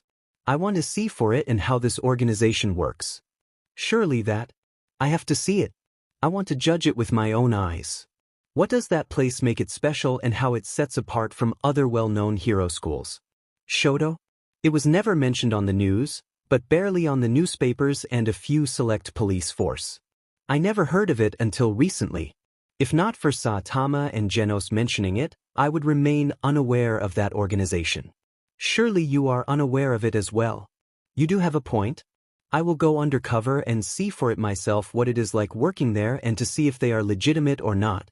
Endeavor thought about it carefully and said that if Shoto were to go undercover, he needs a disguise to hide the fact that he is a hero student and to prevent a possible conflict of interest, and Shoto nodded and said that he will consider that. A few days later, the scene shifts at a mountain-like residence, where Izuku and Bakugo arrived, and both stared in surprise at seeing the dojo where Silver Fang resides, as the dojo is seen on top of a mountain, and the stairs leading there was quite long, and Izuku stared in disbelief as he wondered who made that kind of stairs. Bakugo grinned and said that he is not deterred and told Izuku not to be scared, reminding him that if he wants to surpass him he'll have to take up the challenge, and he began to ran off. Izuku chased after Bakugo and said if he is sure about this, and Bakugo said that this is one way to get stronger and to learn the techniques that Silver Fang wants to share his knowledge with. Of course. I want to get stronger and surpass you, Deku. Well, what? Are you scared? Then stop whining and haul your butt. I'm going ahead of you. Whoa. Wait. See you later, Slowpoke. Kachan. As the minutes passed, Izuku was starting to get tired at climbing the long, circular stairs, and Bakugo decided to take a shortcut and uses his quirk to propel him upwards, and Izuku tells Bakugo that it is unfair, but Bakugo tells Izuku that anything goes and tells him to either get going or leave and go home to his mommy. Izuku stared wide-eyed and said that he is not giving up, and Bakugo told him to keep it up or be left behind. Come on, Deku. Are you really that weak? W8? I'm going ahead of you. I'll catch up. See you later, Slowpoke. Kachan. After several more minutes, Bakugo was the first to arrive, and Izuku followed, panting and sweating, and as they entered the door, Silver Fang is there and welcomed the two visitors, and called for his student, Shiranko, to give the two teens some drinks. Izuku blinked his eyes as he sees that no one else is there apart from Silver Fang and Shiranko, which Bakugo noticed it as well, and there they asked where are the other students, and Silver Fang told them about what happened when one of his students went rogue and beat up his fellow students, which caused them to quit in fear, and this prompted Silver Fang to beat him up and expel him from the dojo, which happened several months ago. And that's what happened? That guy went over his head. That's bad. Indeed, I sort of regretted bringing him in.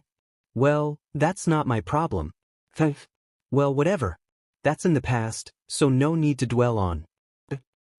Silver Fang-san, who is this student you expelled?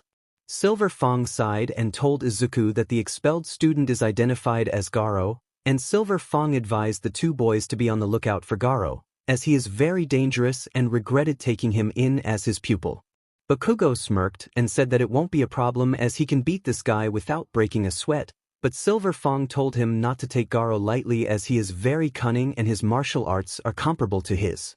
By then, Saitama and Genos arrived, deciding to pay him a visit, and Bakugo stared wide-eyed at seeing Saitama, and he began shouting at him, calling him names, while Saitama tried to recall Bakugo's name, accidentally pronouncing his name in mistakes.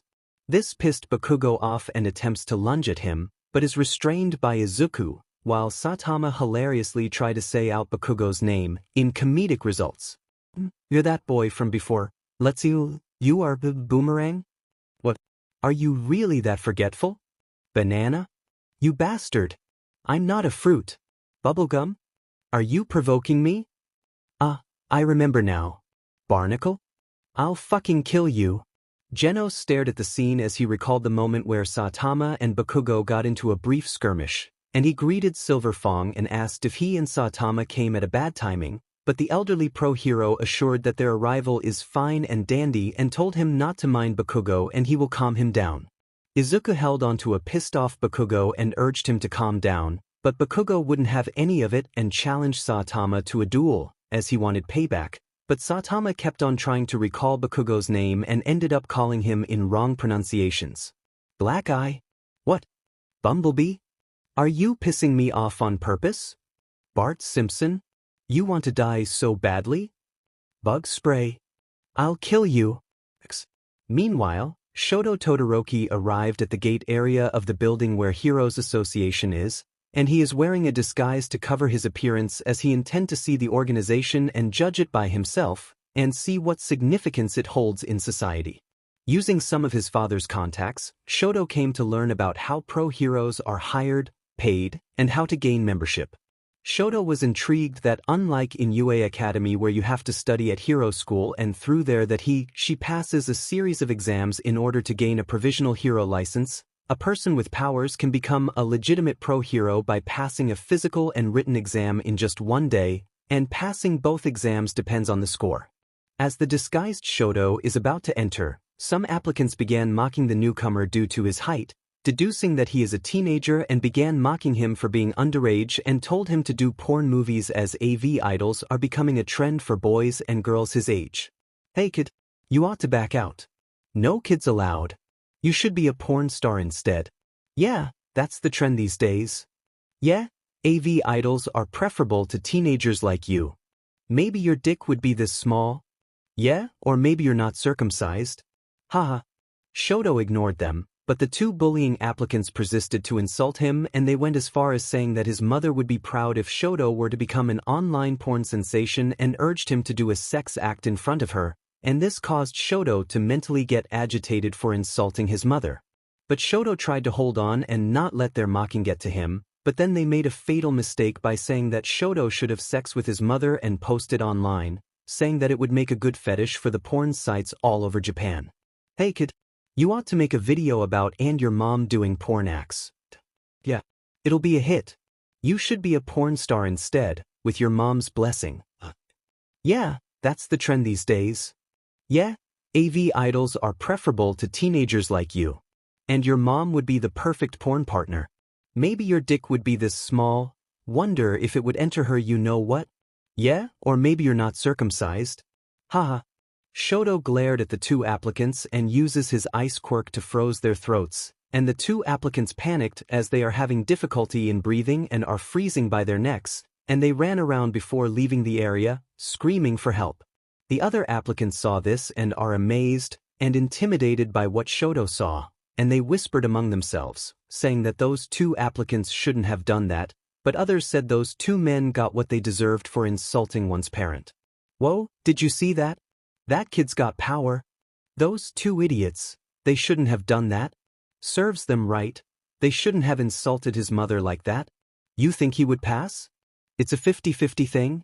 His ice powers came in handy. He put those two idiots in their places. Now they know where to draw the line and not insult one's mother. By then the usher came out and told all applicants to come inside, as the exams, physical and written, will commence shortly, and the applicants went inside, with Shoto being the last to enter. Endeavor is in deep thought, wondering what his son, Shoto, is up to and why would he want to go undercover and seek out Hero Association, and what significance does it hold, as he is currently looking at the website of the said association and looked at the list of pro heroes there, where he saw Saitama and Genos profiles, and even saw the other pro heroes there. Endeavor is considering in taking his son's word for it and pondered if he should check more about the Hero Association. By then All Might passed by and saw the website, expressing slight surprise at seeing the site involving Hero Association, and after seeing the profiles of the pro heroes there, he said that their methods are different from the ones that UA and other hero schools have, as well as how pro heroes here operate. He then asked Endeavor why is he researching on that, and Endeavor nearly spills the bean, but managed to hold on, not wanting to reveal that his son is currently there doing an undercover work, and told All Might that he is just curious, saying that he heard it from Saitama and Genos, and that he only wanted to see what this Heroes Association is like. That's all Endeavor? Yeah, something like that? Their method of hiring pro heroes are different from ours, and I'm quite surprised that I never heard of it until recently. What would you do, Endeavor, if your son decided to try out this Heroes Association? I doubt it, All Might. Just a thought. Whatever. All Might rubbed his chin and said that he did a research of his own about Heroes Association and said that he finds it quite shady. This piqued Endeavor's attention and asked him what he meant by that, and All Might said that according to his research and info from a reliable source, the pro heroes working at Heroes Association are classified by ranking, and that some of the heroes are well known, while others, minor ones, were somewhat ignored. Endeavor stared in a rather serious manner and asked if All Might is sure, which the number one hero said that what he said right now is based on what he found out so far. Are you serious, All Might? Huh. There are pro heroes who are not well known? As in being underappreciated? Well, that's what I heard from a reliable source. I can't believe what I'm hearing. That's why we're fortunate that we became pro heroes because of UA High School. Endeavor? Trace. Head is seen eavesdropping, and he too did a research on Heroes Association, and he finds it quite shady as well, as he learned about how it started and how they are hiring aspiring heroes into becoming pro heroes, whether the applicants having powers or not, and he felt relieved that none of the UA students, current and graduated, ended up there. Heroes Association, huh? The scene shifts at the gate of Heroes Association, where the disguised Shoto Todoroki is about to enter the premises in order to commence his undercover work, but then some applicants began mocking the newcomer due to his height, deducing that he is a teenager, and began mocking him for being underage and told him to do porn movies as AV idols are becoming a trend for boys and girls his age. Hey kid, you ought to back out. No kids allowed. You should be a porn star instead. Yeah, that's the trend these days. Yeah, AV idols are preferable to teenagers like you. Maybe your dick would be this small? Yeah, or maybe you're not circumcised. Haha. Shoto ignored them, but the two bullying applicants persisted to insult him, and they went as far as saying that his mother would be proud if Shoto were to become an online porn sensation and urged him to do a sex act in front of her, and this caused Shoto to mentally get agitated for insulting his mother. But Shoto tried to hold on and not let their mocking get to him, but then they made a fatal mistake by saying that Shoto should have sex with his mother and post it online, saying that it would make a good fetish for the porn sites all over Japan. Hey kid, you ought to make a video about and your mom doing porn acts. Yeah, it'll be a hit. You should be a porn star instead, with your mom's blessing. Yeah, that's the trend these days. Yeah, AV idols are preferable to teenagers like you. And your mom would be the perfect porn partner. Maybe your dick would be this small. Wonder if it would enter her you-know-what? Yeah, or maybe you're not circumcised. Haha.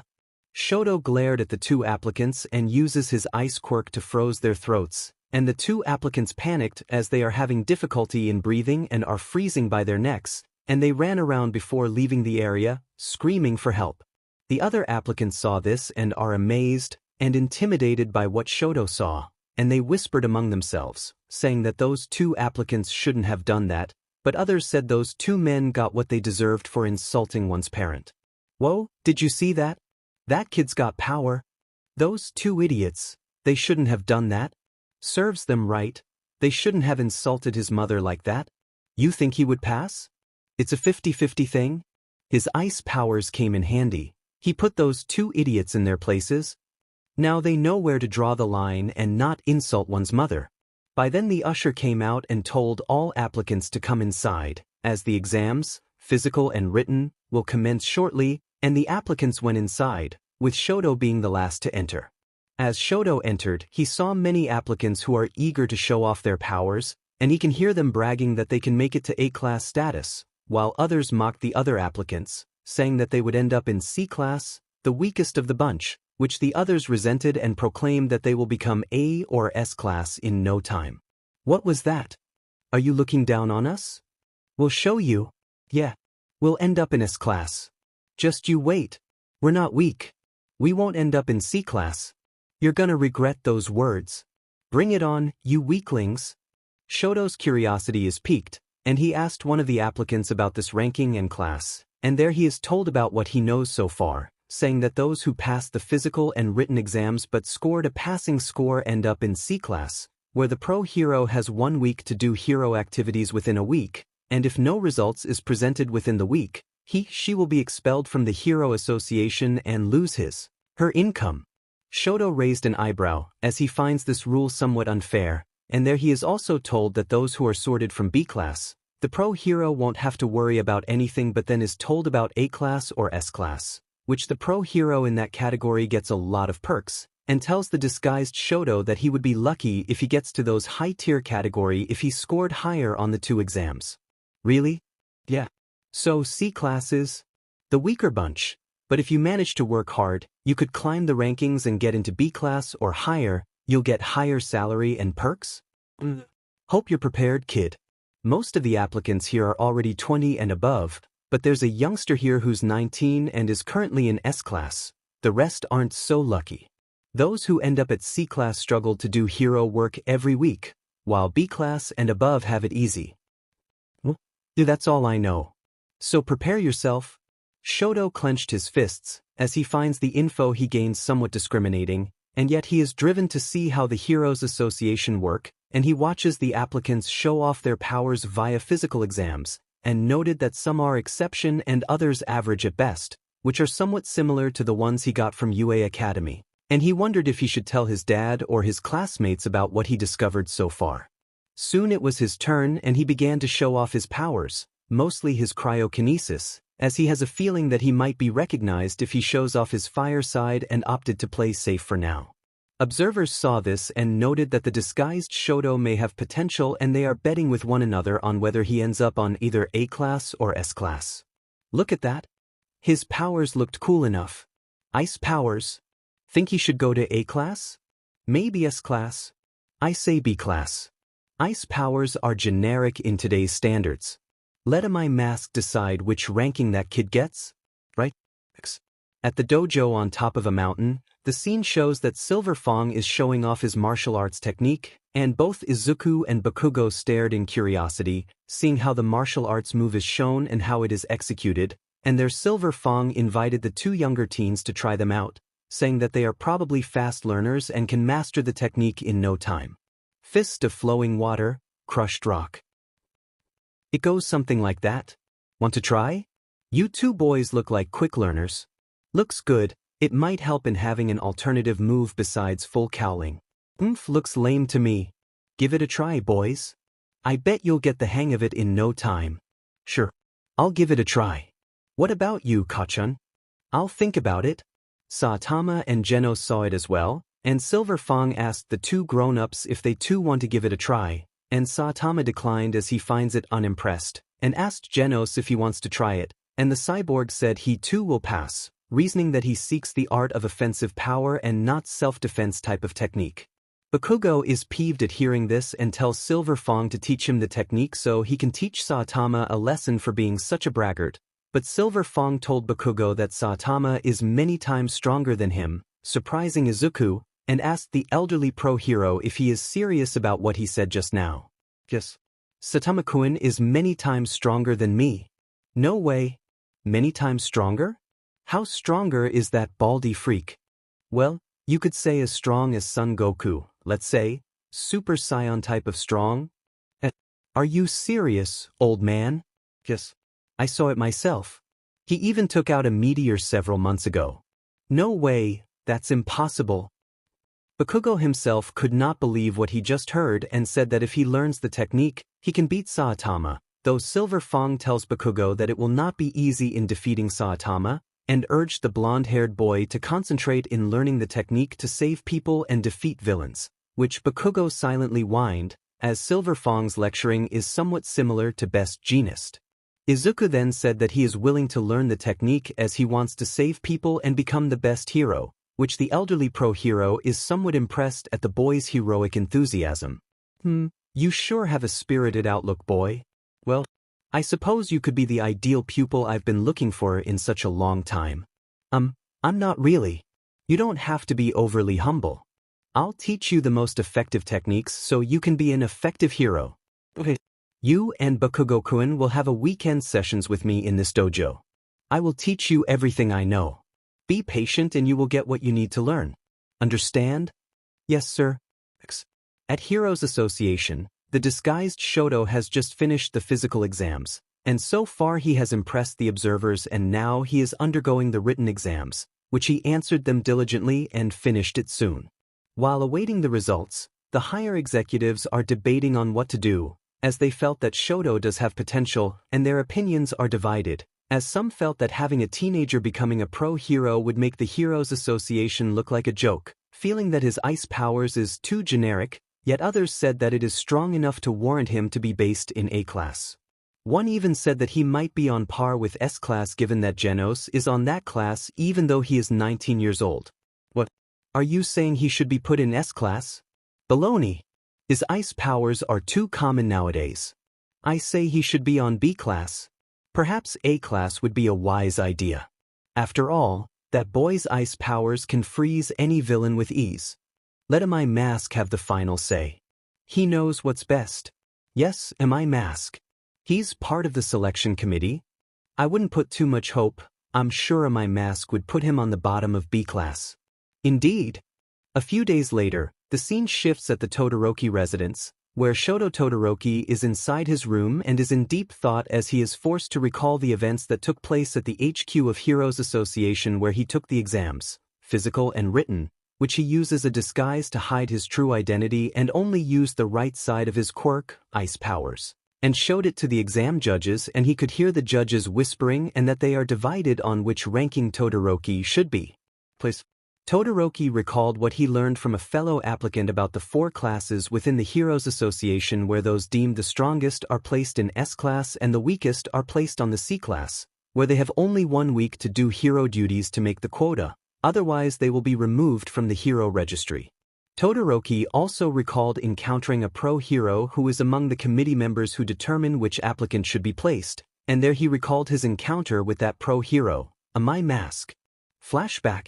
At the examination room, where the disguised Todoroki just finished the written exam, he is about to leave when the examiner told him to wait for a while, and after several minutes, a man in his 20s came, sporting shoulder-length blue hair, and had a handsome face, which shows that he is an idol, an actor and a model, who is also a pro-hero who turns out to be MI Mask. MI Mask is also among the committee who ranks the passing aspirant hero and has the most say which ranking this person should go. And after seeing the footage of Todoroki's ice power, MI Mask glances at Todoroki, seeing that the applicant appeared to be a high school-level teenager, yet he wasn't quite impressed after seeing the burn scar. MI Mask then went to the point and asked what business does he have and why apply at Heroes Association, and not wanting to give himself away, Todoroki gave a rather convincing alibi and this somewhat satisfied MI Mask to a degree. Yet MI Mask made it clear that Todoroki does not have what it takes to go to the A-class ranking and said that the boy's ice power is not enough to cover things up and said that Todoroki's scar is a factor in judging the applicant. Todoroki raised an eyebrow and asked what significance does the burn scar on his face hold, and MI Mask said that a good looks is also a factor that allows him to determine which ranking Todoroki would go, and the secret applicant stood up and commented that this is more of a biased judgment that has no basis. Yet MI Mask looks down on Todoroki, telling him straight to his face that he does not have what it takes to be a pro-hero like MI Mask. Your appearance says it all. What? You are quite hideous in my personal opinion. What do you mean? Ice powers are already common. If you have a good and handsome face like mine, I might have considered you to be placed in A-class. Too bad your scar costs you that. So B class is where you belong. And that is final. After a my mask left, Todoroki waited for several minutes before a committee member came and gave him a folder, and there Todoroki opened it, where it shows that he passed the exams, and his name is part of the hero registry, but also found out that his ranking is placed on B class, and Todoroki wondered what kind of organization does Hero Association has. After that, he is told that there will be an orientation, and at a classroom, Todoroki found out that he is the sole person here as he learned that the other applicants passed but ended up in C class while other failed, and the person who is overseeing the orientation turns out to be a pro-hero himself, identified as Snake Fist's Neck. As the minutes passed, Todoroki finds the orientation boring and puts up with it until it ended and soon leaves. End flashback. Todoroki wondered if he made the right choice in doing this as he never thought he'd find something disheartening as this, and yet he felt that he did something important like discovering what it's like at the Hero Association, how the system works and the work environment, and now he opted to put it up for now to see how the system further works and what significance it holds. His elder sister, Fuyumi, came and accidentally saw the documents of the Heroes Association, and she asked her younger brother what made him decided to do this, reminding him that he is still a minor and what implications it holds should the Heroes Association discover that he is still a hero in training and a high school student, which Shoto said that he will keep on the disguise and continue his undercover work, but will eventually quit once he finds his desired answer. Really, Shoto? Yes. But for the meantime, I'll continue this till I finally got my answer. Are you sure about this, Shoto? For now. Moreover, Shoto told Fuyumi that if there is upside to all of this, is at least he would be paid well depending on his work as a pro-hero and that he would get a lot of insights on why aspiring heroes put up in applying at Heroes Association instead of real jobs. Fuyumi still expresses worry, but he assured to her that he will be okay, and requests to her to keep this a secret even from their dad, reasoning that he might get caught in the conflict of interest situation and the like. She nodded and said she will keep it a secret, and Shoto thanked her for honoring his request. But your secret is safe with me. Thanks. Just be careful. I will. And don't act recklessly like you did before. Understood? And avoid getting hurt.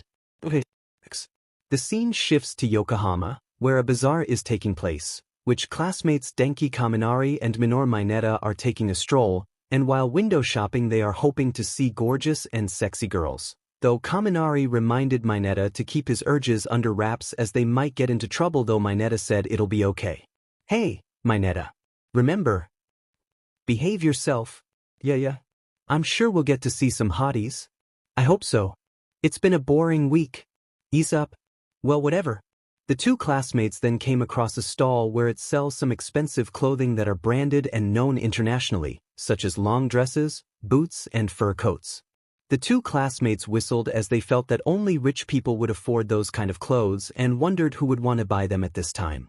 Mineta then wondered if Yaoyorozu would be willing to buy those kind of clothes given her rich background and wondered if she would look good in those kind of outfits. And Kaminari said it would not do good as the clothes they saw just now would cover a woman's skin all over, which Mineta voiced his disappointment. Yeah, you do have a point. Besides, she's better off in a sexy attire, right? Let's look around some more. And see if there are any sexy girls here. I'm sure there are. Maybe we should go to a brothel? Come on, Mineta. Huh? Suddenly, someone came and passed by the bazaar stall, where a young woman with a tall, slim, and curvaceous figure passed by. Kaminari and Mineta saw her, and are awestruck at the beauty of this woman, which shows that she has chin-length, dark green hair styled into a bob, and her eyes are light green. Her main attire consists of a long white fur coat, a dark green form-fitting dress, thigh-high black boots, and several necklaces. The woman appeared to be in her early 20s and is oozing with sex appeal. The woman then saw the clothes on display and can tell that they are original despite the discounted prices are displayed, and asked the merchant if they are on sale, which the merchant, blushing at seeing the woman's alluring appearance, nodded. Excuse me, Weiss. Are these for sale? Yes, they are. Discounted? Are there more? Just a minute. The woman in question is identified as Fubuki, who is a pro-hero who goes by the hero name of Hellish Blizzard, and as she took out her purse to bring out the money, a snatcher came and snatched the purse before proceeding to run off. Kaminari and Mineta saw this and decided to give chase to stop the thief, seeing that even in Yokohama, there are some opportunists. Mineta? Yeah, I saw it. Man, the people these days, either he's desperate or wanted to get a quick cash. Guess it's hero time for us? Oh yeah, do your thing. Mineta nodded and uses his quirk to hit the thief on his feet, and the thief got stuck, and their Kaminari tells him to hand over the purse so he can return it to the owner. But the thief refuses and tosses the purse to his accomplice and ran off. But before he could make a run for it, the second thief began to float in the air and is screaming for help, and the first thief asked what is wrong, which the other thief said he has no idea. Kaminari and Mineta saw it as well and wondered what is going on until they saw Fubuki glaring at the floating thief, as it turns out that Fubuki has the power of an Esper, in which her ability is psychokinesis, where she uses her power to telekinetically hold the thief in midair and demanded that he gives the purse back if he wants to stay in one piece, and the terrified thief said he will and told her not to hurt her. Whoa, help. Do you wish to stay intact? Just anything. Give me my purse back. Okay, you can have it. Just put me down. The purse, please. Here. Thank you.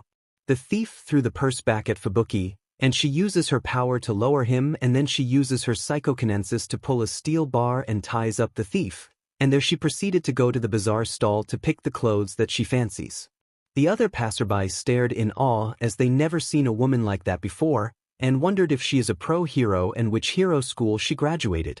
Mineta stared at Fubuki's curvaceous figure before his eyes set on her breasts, which Kaminari was roped in as he too took notice of Fubuki's figure, and the two boys whispered as they admire her image while wondering how old is she, as they are unsure whether to woo her or not as they deem her a beautiful specimen.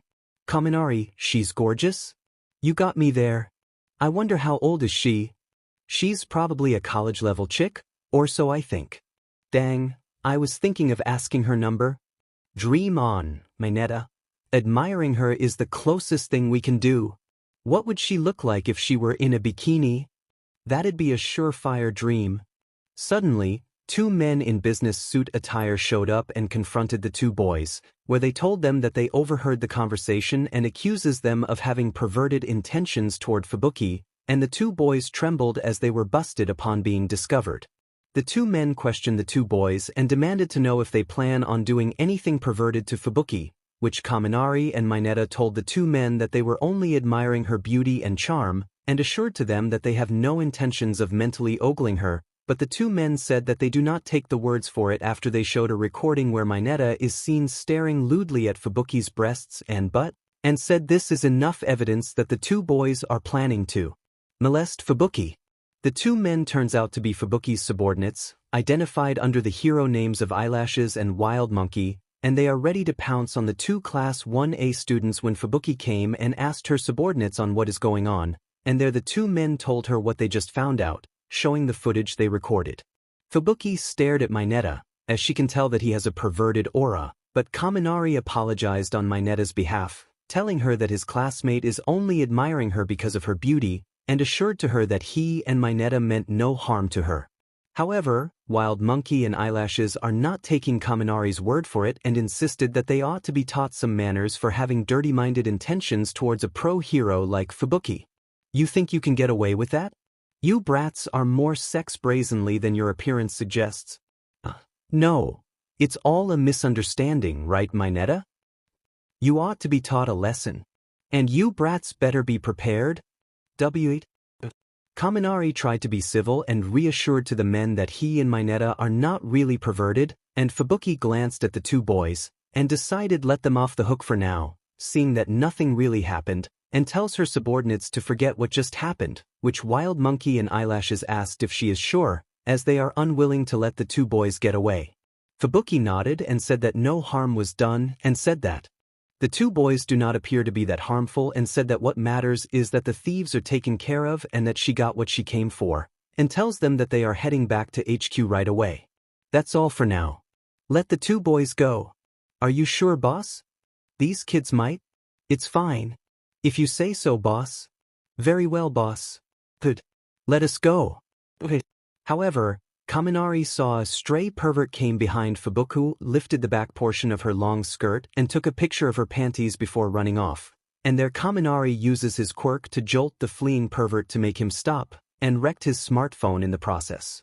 As Kaminari approached the stunned pervert, the pervert chastises the UA student for wrecking his phone as that is the only thing he has, unwittingly revealing that the wrecked phone has all the upskirt pictures he took for the past year that he saved. Kaminari then told the stunned pervert that he chose the wrong target to mess with, as Wild Monkey and Eyelashes approached the pervert, crackling their knuckles as they are ready to give him the worst beating of his life. Another pervert. You sure have the guts? You better prepare yourself, you hentai. You won't get away with this. No, I was so close, my smartphone. You'll get something worse than a smartphone, you maniac. Time to give you a lesson. No, don't. As the two men began beating up the pervert, Fubuki approached Kaminari, having witnessed what the UA student did, and asked if he is a pro hero, in which he said that he and Mineta are still in high school and that they only got their provisional hero license, which made Fubuki curious, as she felt that Kaminari and Mineta's quirks might be useful to her and gave the two boys her calling card, saying that if they are interested they can call her so that they can get part-time work from her as a pro hero, which the two boys stared in surprise. She then called her two subordinates and said they are leaving, and both Eyelashes and Wild Monkey leaves the pervert, who is beaten black and blue, and the trio boarded the limousine and left. As police arrived and took the three suspects away, Kaminari and Mineta wondered what to think of this, as Fubuki told them that she is a pro hero and said she is interested in hiring the two boys. They decided to head back to Heights Alliance and seek out Eraserhead for advice as they are unsure what to do about the offer that Fubuki gave them. The following Saturday, the scene shifts at the dojo on top of a hill, where pro hero Silverfang stared in surprise as Midoriya arrived, and with him are his classmates, Ochako Uraraka and Tsuyu Azui, as Midoriya said that the girls could learn offensive combat techniques from Silverfang after he demonstrated his newly learned skills. Midoriya then told Silverfang that Uraraka and Azui are interested and are willing to become Silverfang's pupils, and the elderly pro-hero smiled as he is gratified at the boys' generosity. He approached the two girls and said that he will teach them the knowledge of offense and defense, stating that Uraraka and Azui appeared to be quick learners. The two Class 1A girls bowed and said that they are looking forward to his lessons as they want to learn advanced martial arts training from him. Deku told us you are a good teacher? Yes, Midoriya-kun even recommended us to you. We look forward to your lessons. Please teach us how to defend ourselves effectively. Please take care of us. Please take care of us. We promise that your time won't be wasted. We assure you that we will benefit from you, sir. Midoriya smiled and tells Silverfang to take care of them as he has errands to do, and the elderly pro-hero smiled, assuring to the boy that his classmates are in good hands and he has nothing to worry about, which Midoriya nodded and thanked him for accommodating the two girls. I see. Do not worry. Your classmates are in good hands. Thank you, Silverfang-san. Okay, you should go now. I will take things from here. Yes, thank you, sir. No problem. I should be thanking you. You brought me some interesting pupils to teach. Okay, go. See you again, Midoriya-kun. As Midoriya left, Silverfang then tells the two girls that lessons will begin right away, and began teaching them the basics, which were somewhat a bit advanced compared to the ones that Gun had taught, and the elderly pro-hero is rather surprised to see that Uraraka and Azui are somewhat quick learners as the two girls slowly get the hang of it. He is pleased by this and tells them that he would soon teach them some of the secret techniques that would help them combat melee-based villains, which Uraraka and Azui said that they are looking forward to the next lessons. Fist of flowing water, crushed rock? Karo, is that a new technique? Yes, watch carefully as it goes like this. Wow, that looks cool. I see that you can get the hang of it. Are you ready to learn this technique? Yes, we are. Kosu, we're ready. Elsewhere within town, Yuga Aoyama is window shopping as he is looking for stylish clothes that would add light to his persona and as a hero, and there he came across Momo Yaoyorozu and Kyokujiro, and the three classmates greeted each other as they happened to be here by coincidence as the two girls are also window shopping. Aoyama then offered to accompany the two girls, though they politely decline, saying that they have other things to do after this. Thanks, Aoyama-kun. But we got plans, so thanks for the offer.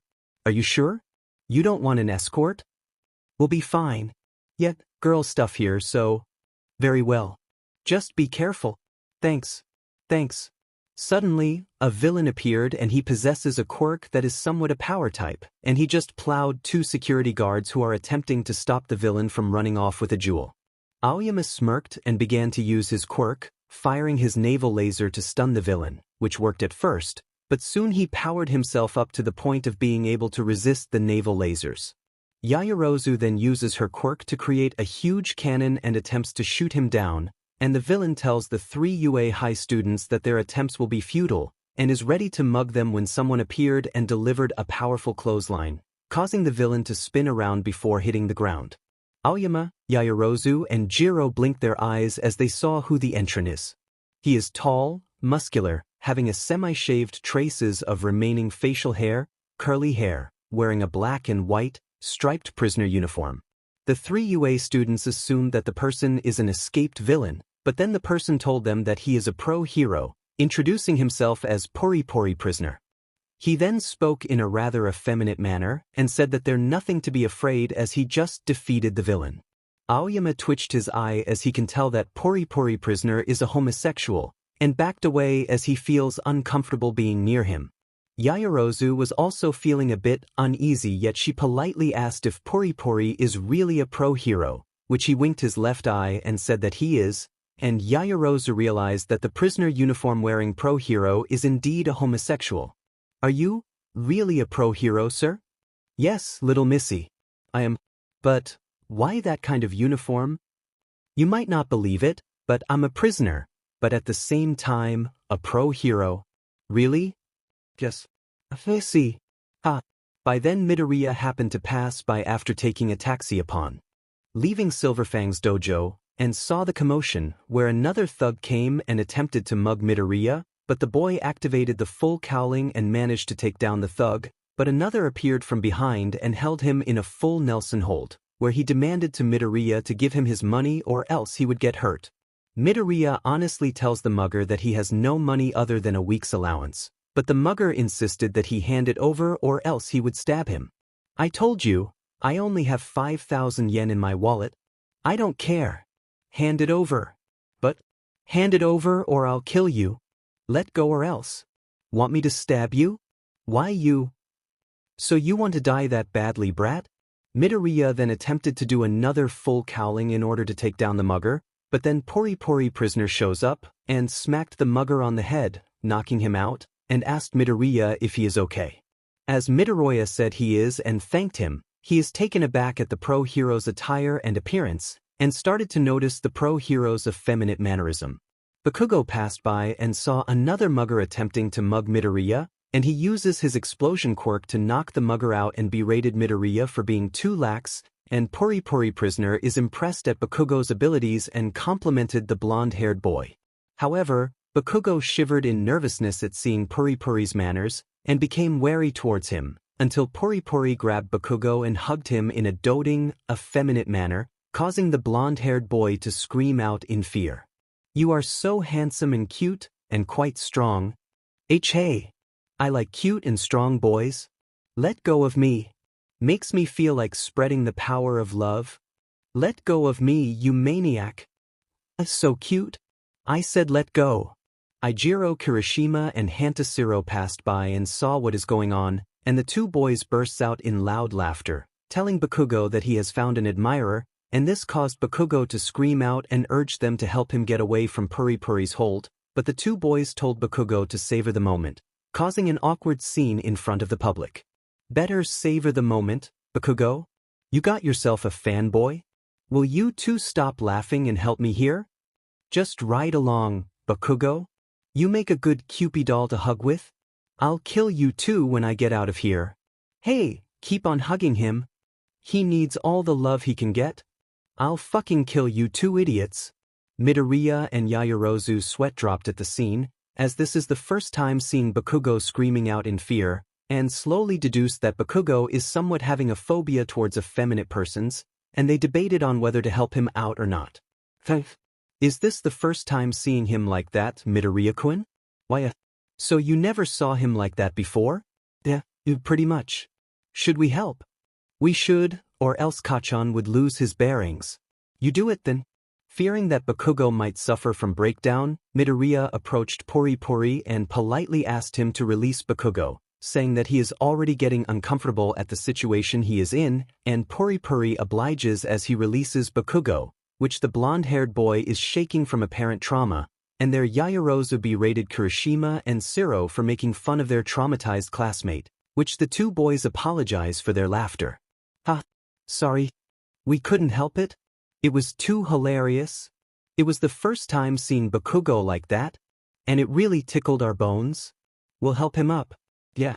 As police arrived to take the muggers into custody, Pori Pori prisoner took his leave, but not before winking at Bakugo, which ticked off the boy, and threatened to attack him before Kirishima held him back and urges him to let it go. You homosexual hentai. I'll kill you. Whoa. Calm down, Bakugo. Let me go. That hentai harassed me. He's just playing with you, like a fan, you know? I'll waste him till he's dead. Don't. You'll get into a bad press if they saw you thrashing a fellow hero. I don't care. Let go of me. Easy, Bakugo, easy. The following day, the scene shifts at Heights Alliance where most of Class 1A, save for Midoriya, Ida, Tokoyami, Uraraka and Yaoyorozu, are snickering at Bakugo's humiliating experience, as he appeared to be traumatized after being doted by Pori Pori prisoner, and he is not too pleased at being complimented by some of his classmates. Siro, Mineta and Kirishima told Bakugo that he should put up a fan club, much to their laughter as they enjoy poking a little fun at Bakugo's expense as some of the Class 1A classmates laughed to their heart's content. As usual, Bakugo responded fiercely to the teasing and threatened to retaliate in a physical way. Are you making fun of me? Of course not. We're glad you get to be complimented by a pro hero, and he's more eccentric than best jeanist. You want to die so badly? We're not ready. We need insurance. Mineta then played a prank by dressing up as Pori Pori prisoner and used a pair of stilts to match the height and uses a rather feminine tone to get Bakugo's attention, which the blonde-haired boy unknowingly took the bait and jumped back, shivering in fear, only to realize it was Mineta in disguise. Kaminari and Siro laughed out loud at their classmate's reaction and said he looked cute when terrified, saying that they should thank Pori Pori for showing Bakugo's other self, and Bakugo is pissed off as hell. That was funny. You sure looked cute, Bakugo. You damn bastards. Now, don't get too pissed. You need to be funny once in a while. You want to die at once? Oh, Bakugo's mad? Let's call Pori Pori prisoner. I'll kill you. Kirishima jumped to Bakugo's defense and told the others not to make fun of him, pointing out that Bakugo is really traumatized by what happened. Yaoyorozu and Ida echoed their sentiments and told their classmates not to make Bakugo a laughingstock. You two are disgraceful. That's enough from both of you. Don't tease him too much. He is already traumatized by what happened. If you keep this up, Bakugo might accidentally use his quirk on you too. She is right. Stop this nonsense right now. We mean it. That is right. Midoriya watches on as the rest of Class 1A apologized to Bakugo for making fun of him, yet the fiery blonde-haired boy just glared in response as he is already having a bad day, and yet he thanked Kirishima for sticking up for him, which the red-haired boy said it's nothing. Hey, Kirishima? Yeah. Thanks. Sure, Bakugo. Glad you weren't lumped with those assholes. Now, let's calm down. You can't stay like that always, you know? Midoriya then urges his classmates to stop teasing Bakugo and told them to focus on other things, which Ida and Yaoyorozu agreed, and the two class reps told the rest to knock it off, and the others obliges, feeling that the fun time has ended. Okay. Sure. We will behave. Yeah. Merci. We won't tease our classmate. Right on. Bakugo-chan needs to loosen up a bit. A few days later, Yaoyorozu meets up with Itsuka Kendo of Class 1B and the two girls chatted while heading for Heights Alliance after classes ended, and there they talked about what to do next as the internship is about to resume in a few weeks' time. Kendo said she is looking for ways to increase her fighting techniques and urged Yaoyorozu to learn more fighting techniques, as she pointed out that Yaoyorozu cannot rely too much on her quirk, reminding her of her swift defeat at the hands of Tokoyami back at the sports festival. Yaoyorozu nodded and is considering in learning more about martial arts, and Kendo offered to teach her some advanced fighting techniques that lean more on melee combat. Really, Kendo-san? That way you can be more formidable in combat. I see. So, want me to teach you some fighting styles? Sure. Okay, we'll just have to find a place. How about my mansion? Are you sure, Yaoyorozu? By the time they arrived at the gates of Heights Alliance, they saw Uraraka and Azui there, and are practicing a martial arts that is completely unknown to everyone else, and both Kendo and Yaoyorozu stared in awe as Uraraka and Azui did their technique, which is the fist of flowing water, crushed rock. Yaoyorozu felt that the fighting styles the two girls exhibited looked elegant, whilst Kendo felt that the martial arts technique looked unique and something new, and the two girls approached Uraraka and asked where did they learn the technique. There Uraraka told Yaoyorozu and Kendo about it, and offered to introduce them to the person who taught them the technique, and there Kendo decided to meet Silverfong, as she felt that by blending the new technique with her existing fighting style, she could become more formidable, and encouraged Yaoyorozu to attend the dojo as it will benefit her in terms of fighting a villain in melee situations. You should attend the dojo, Yaomomo, you might become good in martial arts. Really? Yeah. Well, trust me. You and Kendo-san will benefit from it. Trust me. I benefited from it, and so is Tsuyu-san.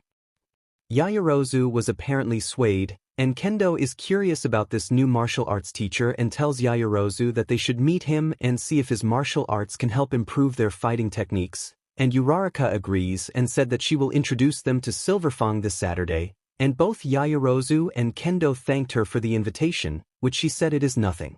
Okay. We'll attend. Good. Thank you for inviting us, Uraraka.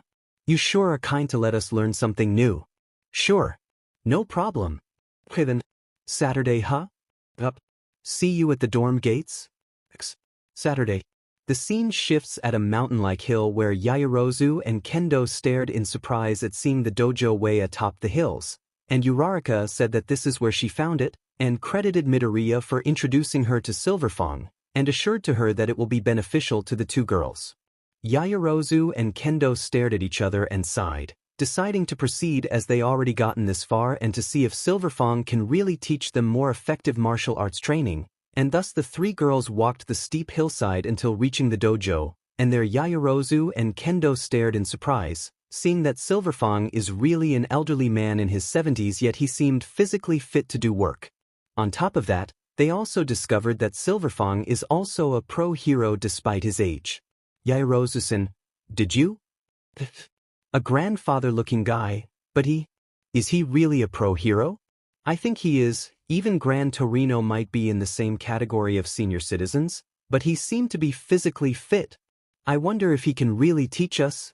Let's wait and see, Kendo. Okay. Uraraka then told Silverfong that her classmates wanted to learn his martial arts techniques, and the elderly man smiled as he has gotten another hopeful pupils, and thanked her for this, and he tells the two visitors that he will gladly teach them and said that he can tell that Yaoyorozu and Kendo appeared to be fast learners and can learn a lot in no time. Yaoyorozu and Kendo bowed in gratitude and said that they are looking forward to the lessons. Thank you, sir. Thank you, sir. We look forward to your teachings. We want to be stronger. Please teach us. Yes, please teach us. We will learn diligently. And we can learn a lot from you. Shibuya.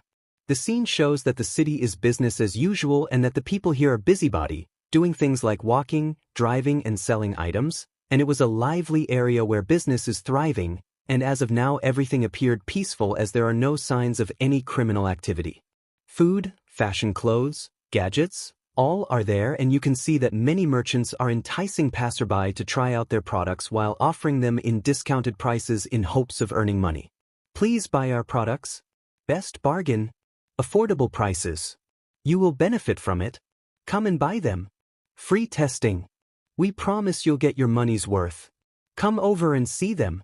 Along the way, two pro heroes and UA high teachers are passing by the area. They are Ryo Inui aka Hound Dog. Sekijiro Kin aka Vlad King. The two teachers are having a day off and are looking for a good restaurant to eat, which Inui is complaining that they've been going around in circles for 30 minutes, but Dan assured to his fellow teacher and pro-hero that they will soon find one. Ease up, Inui. We'll find a restaurant soon. We've been going at it for 30 minutes already. It can't be helped. The place is jam-packed. I'm hungry. We'll find one soon. I hope so. Suddenly, Inui stopped, as his quirk tells him that he sensed the scent of illegal drugs being carried nearby, which Dan asked if he is sure, and Inui discreetly said that he is sure, and pinpointed the source from a man in a business suit carrying a rather thick briefcase, and said that there is no doubt that the drugs he sensed through his quirk came from there. Vlad King, over there. Him. Yeah. His suitcase is carrying illegal drugs. You sure? No doubt about it. Let's wait and see. Fine. Soon a group of persons, which are from rival Yakuza groups, approached the man, and both UA teachers realized that an exchange involving drugs are taking place, and as the two UA teachers are about to strike, something unexpected happened as a person, dressed in a white dog costume, pounced on the group, beating them up whilst exposing the drugs. Both Inui and Dan blinked their eyes at what they just saw, and wondered if the person is a pro-hero or a vigilante, as this was the first time seeing someone taking down a drug-running group in a getup like that. Hey, what the? Is that what I think it is? He seems to be imitating you. For real? He's dressed like a dog. The person who beat up the crooks appeared to be eccentric as he fights like a dog rather than a person, and he turns out to be a pro-hero, identified only as Watchdog Man. Shibuya. The scene shows that the city is business as usual and that the people here are busybody, doing things like walking, driving and selling items, and it was a lively area where business is thriving, and as of now everything appeared peaceful as there are no signs of any criminal activity. For now the pro-heroes and UA teachers Sekijiro Dan, aka Vlad King, and Ryo Inui, aka Hound Dog, were looking for a restaurant to eat, and so far they haven't found one due to the numerous restaurants they passed were filled with customers. Inui sighed in annoyance that he did not expect that restaurants in Shibuya would be this jam-packed at this time, though Dan assured to his fellow teacher and pro-hero that they will find one soon and they can eat all they want. Easy is. We've been walking around in circles for the past half hour. It can't be helped. The place is full of people. Be a bit patient. We'll soon find a restaurant that's not yet full. Really? Really?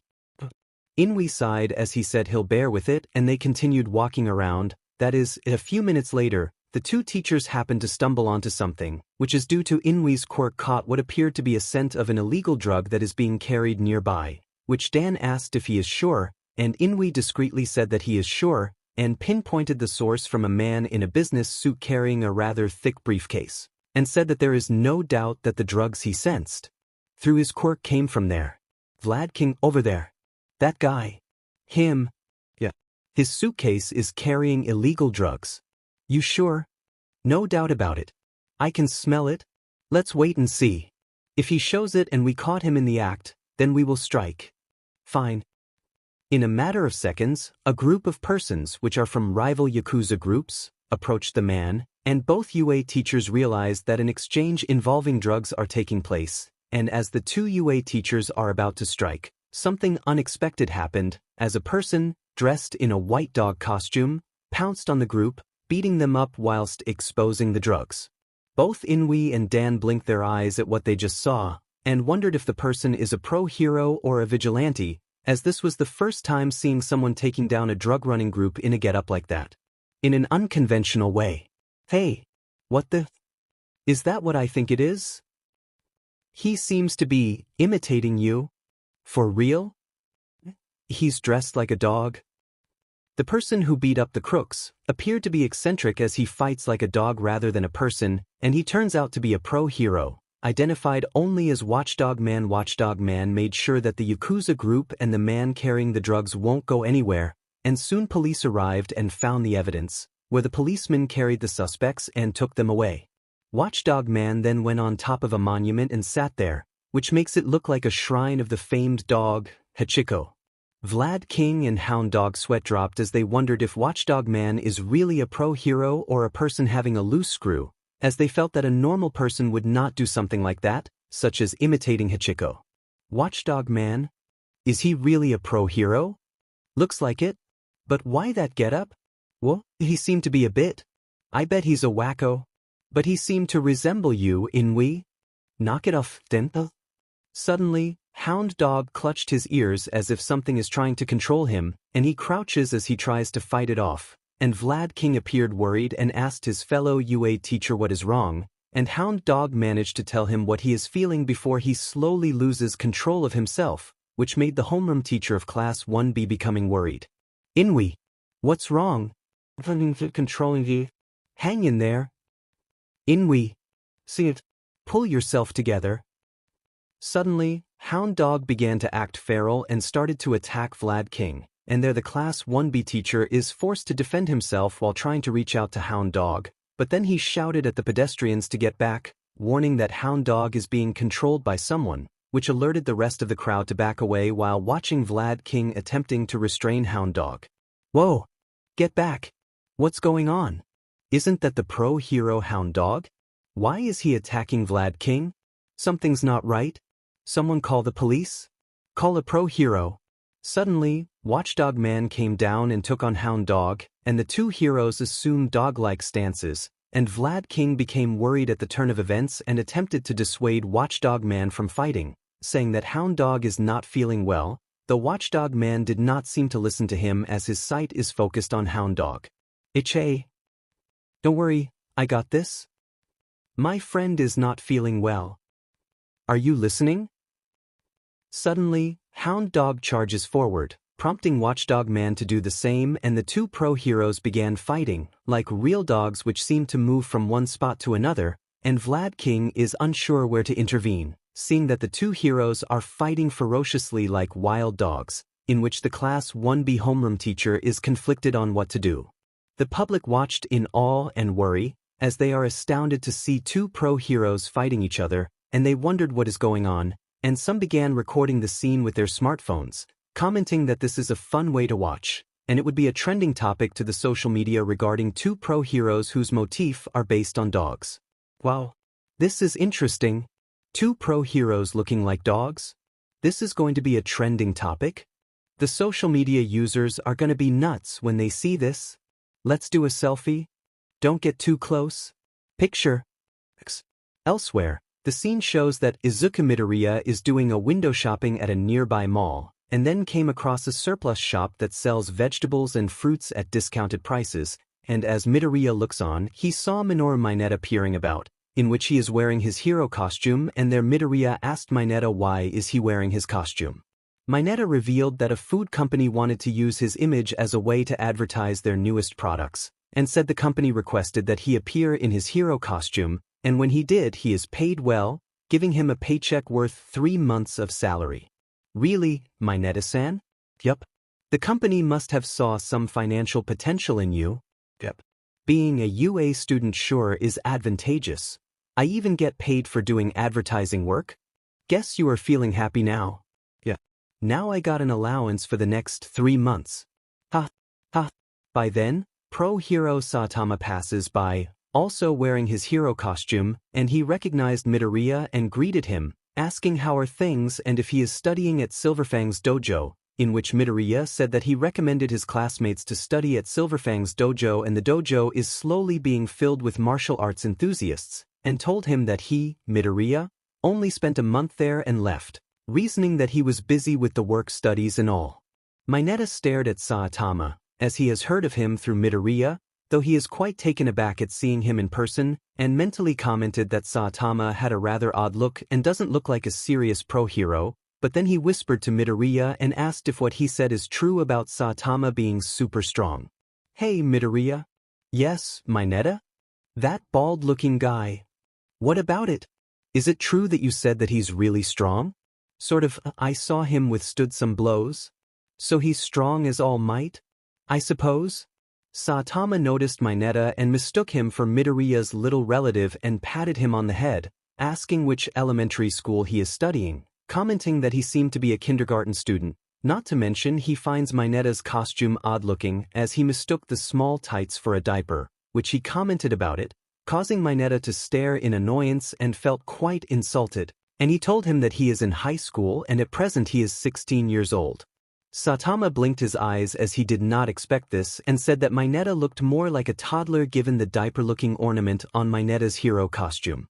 Mineta stared wide-eyed and began to verbally lash at Saitama, but Midoriya held him back and urged him to calm down, saying that Saitama said that based on what he saw and that he cannot be blamed if he sees Mineta looking like a kid due to his size and hero costume, but Mineta refuses and demanded that Saitama apologize for the insult. "I refuse. That Baldy really ticked me off." "Calm down, Mineta." "I can't calm down. He insulted me. It was an honest opinion. He didn't really mean it. For me it is." "Calm down, Mineta. I can't. I never been so humiliated in my whole life. Just calm down." Saitama stared in a rather innocent way, seeing that Mineta is taking the statement too personal, as he did not know that Mineta is really a high school student as he assumed the UA student being in elementary due to his height, and Midoriya tried hard to calm his classmate down as he said that Saitama did not really mean it and urged him to forget what the bald-looking pro-hero said. Suddenly, one of the customers came running, saying that he saw a news report about the feared villain, All For One has escaped and is heading this way, which the customers stared in terror, since they are aware that All Might is retired and can no longer fight. "Everyone, run for your lives." "Huh? Why? All For One has escaped. He's going to attack." "What? No way. This is bad. I'm out of here." Suddenly, All For One barged through the wall, and he looked around until finding Midoriya, as he is intending to target the boy due to him possessing the quirk One For All, and he tells Midoriya that he will be taking the quirk as the boy has no right wielding it.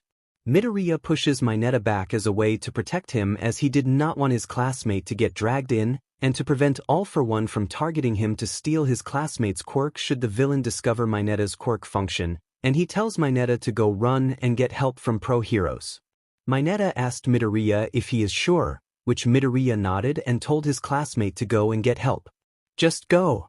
"Are you sure, Midoriya? You're going to face that guy?" "Yes. But I'll manage. Just go and get help." "But you against?" "Trust me on this, Mineta. Just go and get help." Saitama watches on as Midoriya activates his quirk and is ready to use shoot-style full cowling, ready to defend himself and the customers inside the mall, though All For One just grinned as he said that once he takes Midoriya's quirk, he will be ready to resume his business and settle an old score with All Might and resume his tutoring with the League of Villains. Midoriya, however, rebukes him and said he will not let the villain do as he wants. "You won't? Really, boy? You won't take anyone's quirk ever again?" "So brave yet foolish. I will stop you. You'll be an easy prey, and once I take your quirk, I'll kill you and present your head as trophy to All Might. Just you try it, stupid boy." All of a sudden, something barged through the wall, causing a huge hole that sent debris flying, hitting several mallgoers and caused numerous injuries, and there the culprit entered, revealing that it was the villain All For One, and he looked around as if he is looking for someone, until finding the one he is looking for, Izuku Midoriya, his target for his latest mission. The villain is targeting Midoriya personally as he is intending to target the boy due to him possessing the quirk One For All that he inherited from All Might, and upon confronting the Class 1A student, he tells Midoriya that he will be taking the quirk as the boy has no right wielding it. "So we finally meet? All For One. I'll be taking that quirk. It belongs to me and not to you. I won't let you." "Really? You won't have it? Over my dead body? How courageous. Then I'll have to kill you for that?" "Damn." The Class 1A student gritted his teeth at realizing what the villain's aim is, and there Midoriya pushes Mineta back as a way to protect him as he did not want his classmate to get dragged in, and to prevent All For One from targeting him to steal his classmate's quirk should the villain discover Mineta's quirk function, and he tells Mineta to go run and get help from pro-heroes. Mineta asked Midoriya if he is sure, which Midoriya nodded and told his classmate to go and get help. "Just go." "Are you sure, Midoriya? You're going to face that guy?" "Yes. But I'll manage. Just go and get help." "But you against?" Trust me on this, Mineta. Just go and get help. Saitama watches on in a rather innocent curiosity as Midoriya activates his quirk and is ready to use shoot-style full cowling, ready to defend himself and the customers inside the mall, though All for One just grinned as he said that once he takes Midoriya's quirk, he will be ready to resume his business and settle an old score with All Might and resume his tutoring with the League of Villains. Midoriya, however, rebukes him and said he will not let the villain do as he wants. You won't. I won't let you have your way. I'll stop you. Really, boy? You think you can stop someone as powerful as me? You won't take anyone's quirk ever again. So brave yet foolish. I take what I desire, and I desire taking your quirk and make it as my own. You won't have it. I will stop you. You'll be an easy prey, and once I take your quirk, I'll kill you and present your head as trophy to All Might. Just you try it. Stupid boy, prepare to die. All for One grinned as he is poised to take Midoriya on, while the green-haired boy began to activate his quirk and is ready to go for 100%, knowing that he cannot hold back due to the fact that the villain can steal other people's quirk and has to stall him until other pro-heroes arrive, and as he is ready to attack, All for One moved at a fast speed and appeared before Mineta, blocking the Class 1A student's path and preventing his escape. There the villain said he learned about Mineta's quirk and said it would come in handy if he were to take it and tells a terrified Mineta to give his quirk to him unless he wants to die, terrifying Mineta as he slowly backed away. Despite getting scared, he defiantly tells the villain he will not give his quirk away. Now then, give me your... I won't. Find someone else. I mean it. Get away from me. You cannot escape me. Just you wait. As Mineta uses his quirk and threw the pop balls at the villain, All for One simply dodged it and is getting closer towards Mineta, ready to steal the boy's quirk, until Midoriya uses a shoot-style flying kick which sends the villain staggering back, and there Midoriya told Mineta to run and get help from other pro-heroes while he hold the villain off as long as he can. Mineta was hesitant as he could not let Midoriya face the feared villain alone, but Midoriya confidently assured to Mineta that he can hold the villain off for a while, and told him to use this opportunity to get help, which finally convinces the shortest Class 1A student to go. Just go, Mineta-kun. But, don't worry. I got this. Are you sure, Midoriya? Yes. But, trust me on this, Mineta-kun. Nodding, Mineta ran off as Midoriya began to use his other techniques to distract All for One to keep him busy that would allow Mineta to make an escape and get help. And while his classmates succeeded in escaping the mall, Midoriya uses everything he could think of to stall the villain, but All for One wasn't fazed, and did not mind losing the chance to steal Mineta's quirk, as he would opt to take Midoriya's instead. The villain then waited as Midoriya delivered consecutive attacks as he allowed Midoriya to hit him and waited for the right moment to catch him, and when Midoriya is in close range, he grabbed the boy and punched him on his gut pretty hard, enough to disable him, and the Class 1A student was weakened, and the blow to his stomach is strong enough to make him cough blood, before he is slammed to the floor. There All for One smirked and said that he will take the boy's quirk and told Midoriya to say goodbye to his dream of becoming a hero as he will lose his quirk for the rest of his life as it will never be returned to him ever. Now then, I will take your quirk. And All Might will despair at seeing his successor die at my hands. Say goodbye, Izuku Midoriya. As All for One is ready to steal Midoriya's quirk, Saitama stepped in, seeing that the villain is doing something that is borderlining more than just bullying, and kicked the villain on his side, sending him careening a few blocks away, thus preventing the villain from stealing Midoriya's quirk, saving the boy from having lose his dream of becoming a hero. Saitama asked Midoriya if he is okay, which the boy nodded though he coughed a bit as he is badly hurt, coughing out a few blood from his mouth, as he felt that his injury is quite bad as he clutched his stomach, which was throbbing in pain. Hey! Are you okay? Cough, cough, you're hurt. Take a rest. I'll deal with that pervert. W.T. Saitama patted Midoriya's head and tells him he did well in fending off the villain, and told the boy to rest up as he will deal with the villain, just as All for One got back, as he is rather surprised at being caught by surprise at what Saitama did, and he became intrigued as the blow he received was quite strong, which rivaled that of All Might, and believed that Saitama possesses a similar quirk. The then tells Saitama that he will take his quirk first before taking Midoriya's, saying this would be an added bonus for him, which only made the bald-headed hero stare at him in bafflement as he is unaware about quirks, and asked the villain what he meant by that. Midoriya stared in confusion at hearing this as Saitama asked All For One what does he mean about the quirk and what made him say that Saitama himself have such a thing called quirk. What did you say? You heard me. What do you mean by quirk? Are you? Hey, is this a joke? I'm serious. What is a quirk? Baffled at first, All For One was rather amused, thinking that Saitama is trying to psyche him, and he grabbed the hero by his bald head and attempted to steal his quirk, which the villain became baffled as he felt that nothing happened, and Saitama blinked his eyes as he wondered what the villain is doing, and asked what All For One is doing.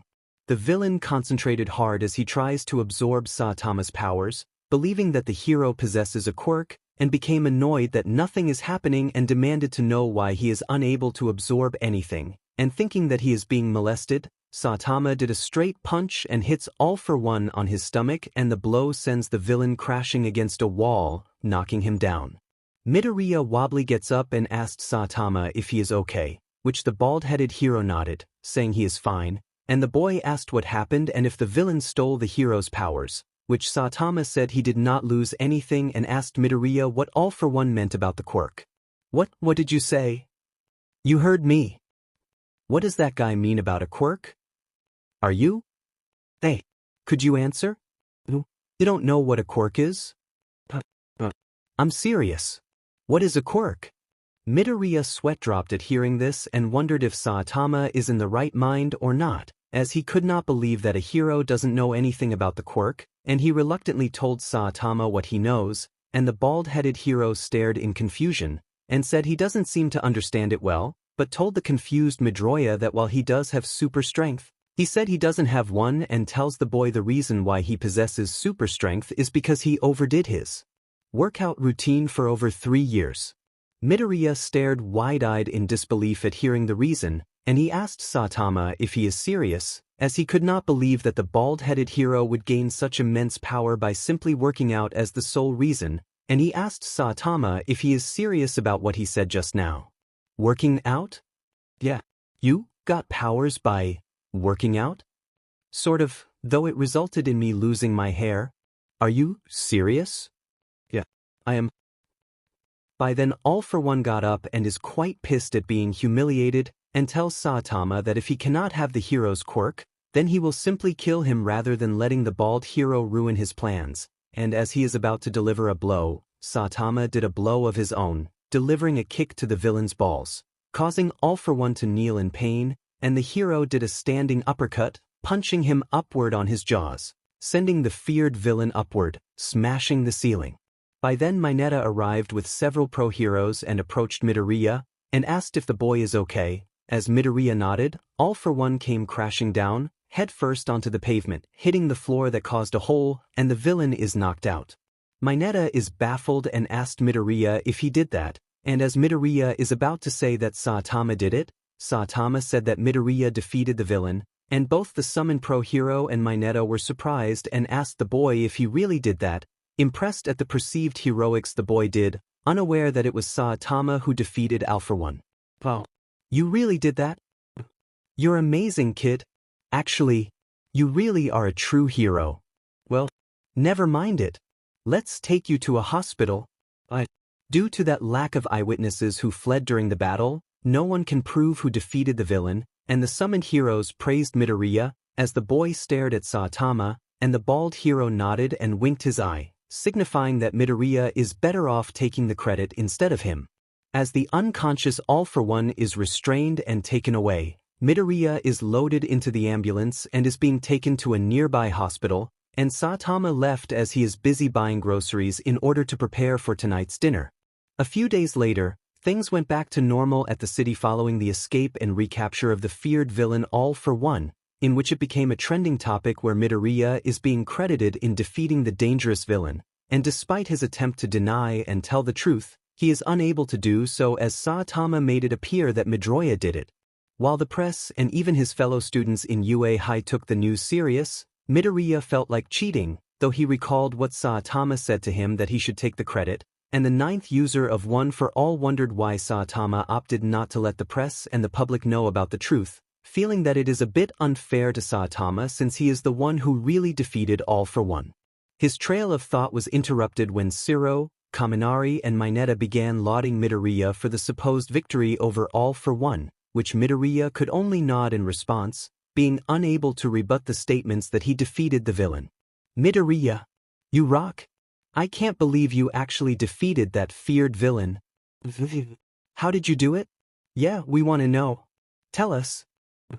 Bakugo glanced at the scene, as he finds it skeptical that Midoriya defeated All for One, as he knew that Midoriya is not strong enough to face the villain, recalling how All Might struggled to defeat the villain months ago, and felt that there is more to this than meets the eye, and opted to wait for the right time to confront Midoriya and get the truth out of him. By then Todoroki came, holding a newspaper which he showed to his classmates about the incident at Shibuya, where two dog-themed pro-heroes came to blows, which showed the topic, and the picture of the two pro-heroes in question, which are Hound Dog, Watchdog Man.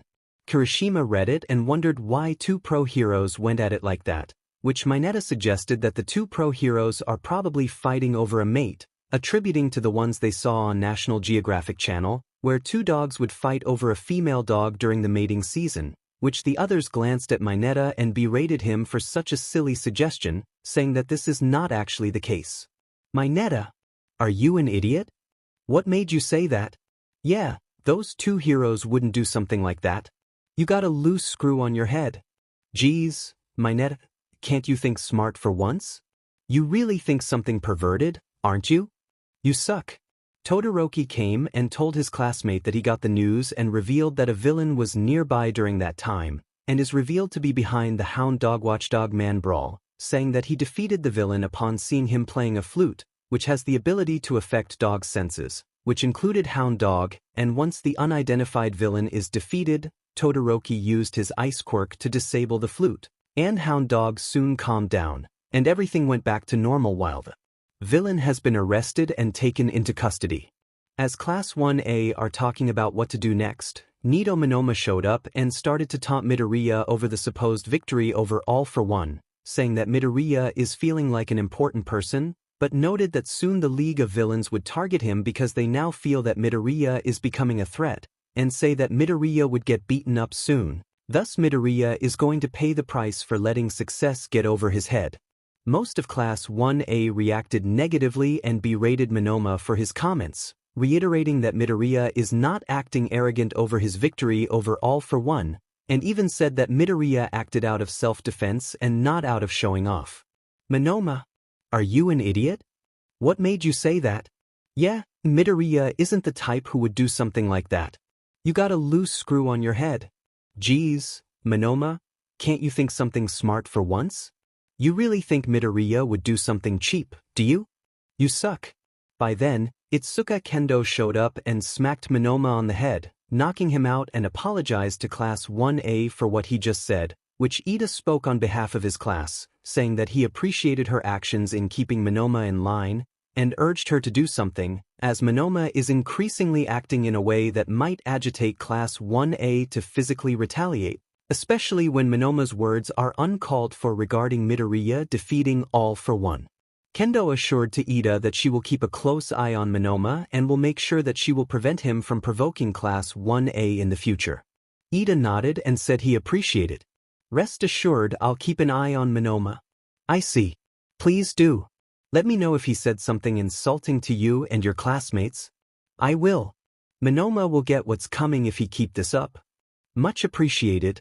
Got to go. See you. As the two Class 1B members left, Class 1A sighed in relief, and their Uraraka comforted Midoriya, telling him not to let Monoma's taunting get the best of him, which Midoriya smiled and assured to her that he is okay and is not agitated. I'm okay, Uraraka-san. Really? Yeah, really. That's good to hear, Deku. Don't worry.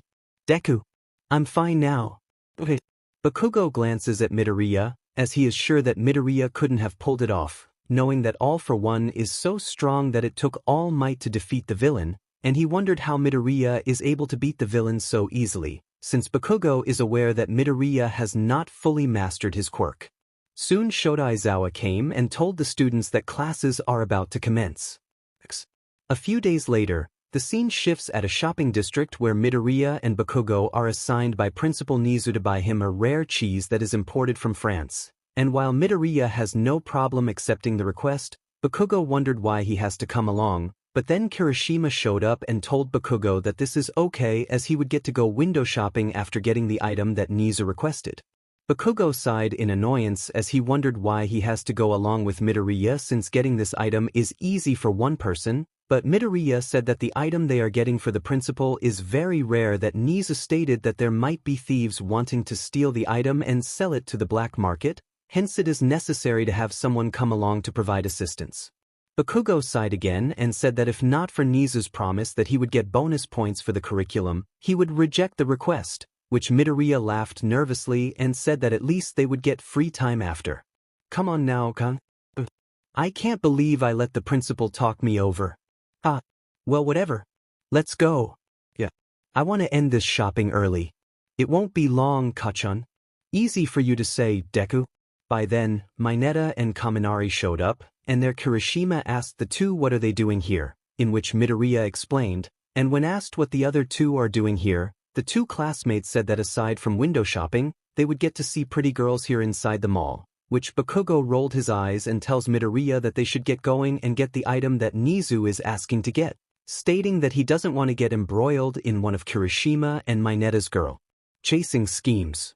Soon Bakugo and Midoriya got the item, which is a box wrapped in a gift wrapper that is as big as a table electric fan, and as the two boys are about to leave, Mineta invited the two boys to tag along, saying that he found a spot where pretty and attractive girls are convening, which Bakugo called Mineta a maniac, which Midoriya urges Bakugo to calm down, and said he can turn down the request without shouting, though Bakugo told Midoriya that he should learn to draw the line and not get dragged. Onto Mineta's voyeuristic escapades. Geez, you need to grow a spine. You got to let them know that you don't want to, not let them make you submit to their whims. Of course not. Then be firm and say no. Kirishima snickered and tells Bakugo that Midoriya is right and that he should calm down a bit, saying that there's no harm in watching girls, and tells Bakugo that he should look for a potential girlfriend, which Bakugo stared incredulously. Are you crazy, you electric eel? Well, I'm not into that right now. I heard that the girl from Shiketsu High is asking for your contact number, so you found a potential crush? You want to die, you lightning rod? Kaminari and Midoriya laughed nervously when Bakugo accuses Kirishima of being a cupid or matchmaker, and as the boys are about to leave, they heard gasps from shoppers, and as the boys turn around, they are, except for Bakugo, awed at seeing who just passed by, and Mineta was surprised to see who it was. It turns out to be the pro hero, Fubuki, aka Hellish Blizzard, and their Mineta and Kaminari told Midoriya about it, which he said that this is an unexpected coincidence, as the attractive pro hero would come to this mall, wondering what is she doing here, but Mineta smirked as his eyes are aimed at her chest, specifically her breasts, which Midoriya noticed and whispered to Mineta to stop it or he'll get himself in trouble. Mineta-kun? Yeah? You're staring at that woman's chest? I know. Avert your eyes or she'll catch you. Not to worry. But it's fine. Bakugo stared at Fubuki from head to toe, and is rather intrigued at hearing other shoppers whispering about her status as a pro hero, and wondered what kind of powers she possessed, though he noticed that she is escorted by two men in business suits, who turn out to be her subordinates, Wild Monkey and Eyelashes. There the two men noticed Bakugo and believed that he is leering Fubuki and approached the blonde-haired boy, asking if he is staring at her in a perverted way, which Bakugo aggressively denied the accusation, and though he admitted that he did stare at her, he said he did not do it in a malicious way, which the two men did not seemingly believe him. You sure you're not acting perverted? I bet you're imagining her naked. I'm not, you knuckleheads. What? I was staring at her because I heard she is a pro hero and am observing her to see what powers she possess. You better not thinking of masturbating inside a toilet. We punish perverts? I said I'm not, you assholes. Tempers started to flare as the two men threatened Bakugo if proven that he is having perverted intentions, and Bakugo responded by challenging them to a fight, prompting Kirishima to intervene as tries to calm Bakugo down, while Midoriya attempted to mediate the misunderstanding here, though Kaminari and Mineta appeared to stay silent over this. Yet this seemed to attract Fubuki's attention and seemingly decided to find out the cause of the disturbance, as she do not like wasting valuable time unnecessarily. She asked Eyelashes and Wild Monkey what is going on here, and after being told, she stared at Bakugo and asked him if this is true, and he denied the accusations, saying he only stared at her after hearing word that she is a pro-hero. Fubuki stared at Bakugo in the eyes, and she can feel the aggressiveness in him, yet she can tell that he is not a perverted person and took the boy's word for it, and apologized for the inconvenience, which Bakugo just nodded. Midoriya sighed in relief as the possible conflict has been averted, but then a voice spoke through the mall speakers, announcing that a bomb that is as strong as the one that blew up Hiroshima during World War II is hidden within the mall, and challenged any pro-hero here to find it, for it will detonate remotely in 180 seconds. Bakugo stared at Fubuki from head to toe, and is rather intrigued at hearing other shoppers whispering about her status as a pro-hero, and wondered what kind of powers she possesses, though he noticed that she is escorted by two men in business suits, who turn out to be her subordinates, Wild Monkey and Eyelashes. There the two men noticed Bakugo and believed that he is leering Fubuki and approached the blonde-haired boy, asking if he is staring at her in a perverted way, which Bakugo aggressively denied the accusation, and though he admitted that he did stare at her, he said he did not do it in a malicious way, which the two men did not seemingly believe him. "You sure you're not acting perverted?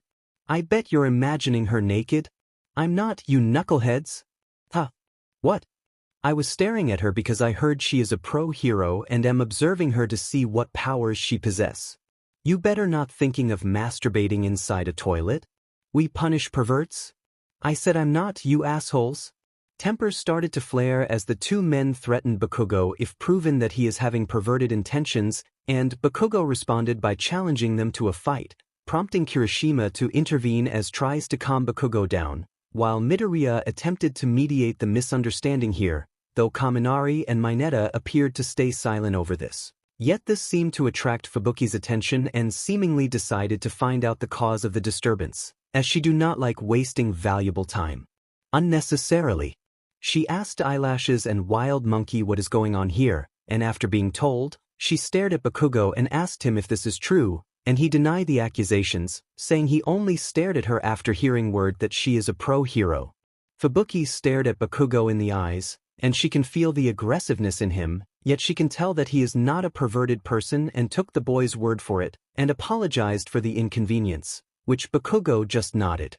Wild Monkey and Eyelashes asked Fubuki if she is fine with this, and she nodded, assuring that no malicious intent is found on Bakugo, and tells them to forget what just happened, which the two men reluctantly heeded. "Yes, ma'am. Yes, ma'am. Now let us get on our way." "Yes, ma'am. Yes, ma'am. And remember why we came here." "Yes, ma'am. Yes, ma'am." Midoriya sighed in relief as the possible conflict has been averted, but then a voice spoke through the mall speakers, announcing that a bomb that is as strong as the one that blew up Hiroshima during World War II is hidden within the mall, and challenged any pro-hero here to find it, for it will detonate remotely in 180 seconds. The UA students were taken aback if this threat is real or not, knowing that security is strict. "Huh? A bomb threat? For real? This has got to be a joke, right?" "A bomb, huh? Where's the bomb? Hold on, you guys." While the mall customers initially dismissed it as a prank, the bomber made his point when one of the escalators exploded, injuring a dozen victims, and there the hidden bomber spoke via the speakers that he means business and that the escalator is just a sample, and warned everyone that attempts to escape the mall will trigger the Hiroshima bomb, which not only blow up the entire building but the shockwave will also result in casualties that would reach Shibuya and nearby cities. This causes everyone inside the mall to go into panic as they realize that they are trapped, resulting in a stampede which further aggravate the already tense situation. "Ik. Kikia. Help. I don't want to die. Ik. Kikia. Help. I don't want to die." Bakugo, Midoriya, Mineta, Kirishima, and Kaminari are taken aback at seeing the panic it caused and are about to try calming everyone down when Fubuki uses her telekinesis to freeze the panicking shoppers at sight, and there she told the shoppers to calm down as she will try locating the bomb, and stated that panicking will only hasten the danger. The shoppers were taken in by her words and did as told, and order was somewhat restored, as Midoriya uses the chance to rally his classmates' eye on finding the bomb, which Bakugo and Kirishima nodded while Kaminari and Mineta are told to evacuate the shoppers as calmly as possible, which the latter too quickly accepted. Sure. We'll do it. Leave it to us. We'll look after the shoppers. Go find the bomb. And get it out of the mall. We're counting on you. Guys. Yeah. As Kaminari and Mineta are leading the shoppers towards the exit door, the shutters suddenly comes down and closes, where the hidden bomber spoke via the speakers and sarcastically apologized, saying that no one is allowed to leave, saying that witnesses are needed in order to witness how the heroes would find and fail in finding the bomb. The bomber also said that anyone attempting to escape will be punished, and made his threat serious when another escalator was detonated and fell on top of the shoppers, injuring them immensely and once more triggered a panic, as the shoppers screamed in terror that they are about to be killed off. Ik. Kikia. Help. I don't want to die. Ik. Kikia. Help. I don't want to die. Kaminari and Mineta are shaken by this, and yet they tried to keep the shoppers from exploding into panic as they struggled to keep them under control, as a stampede is starting to take place and the two Class 1A members are slowly being overwhelmed by the panicking shoppers as they began to attempt lifting the shutters. Midoriya told Bakugo and Kirishima that they need to find the bomb as well as the bomber, seeing that this is what the bomber had intended, to sow fear and panic, and while Kirishima is ready to go, Bakugo didn't like being told off by Midoriya, yet he is compelled to take his lead for now if it would help in finding the bomb and flush out the bomber. Yeah, I know. Help us in finding the bomb. I'm on it. Thanks. Just don't order me around. Okay. Midoriya and Kirishima then went to separate floors to find the bomb, while Bakugo remained and looked around, where he glanced at his surroundings as Wild Monkey and Eyelashes go help Mineta and Kaminari in calming the panicking shoppers, and there Fubuki noticed that Bakugo is looking around his vicinity and she approached him, asking if he is looking for the bomb, which he said that he has a feeling that something is not right here. By then the bomber said that only 120 seconds are remaining and said that in every 10 seconds that is wasted, another escalator will detonate, and made his threat real as another escalator was dislodged and fell, almost hitting Midoriya in the process, yet Kirishima made the save. He asked if Midoriya is okay, which the 9th user of One for All assured that he is okay. Midoriya. Kirishima. Are you okay? Yeah. Good thing I got there in time. Thanks for the save. Sure. Come on. We need to solve this case.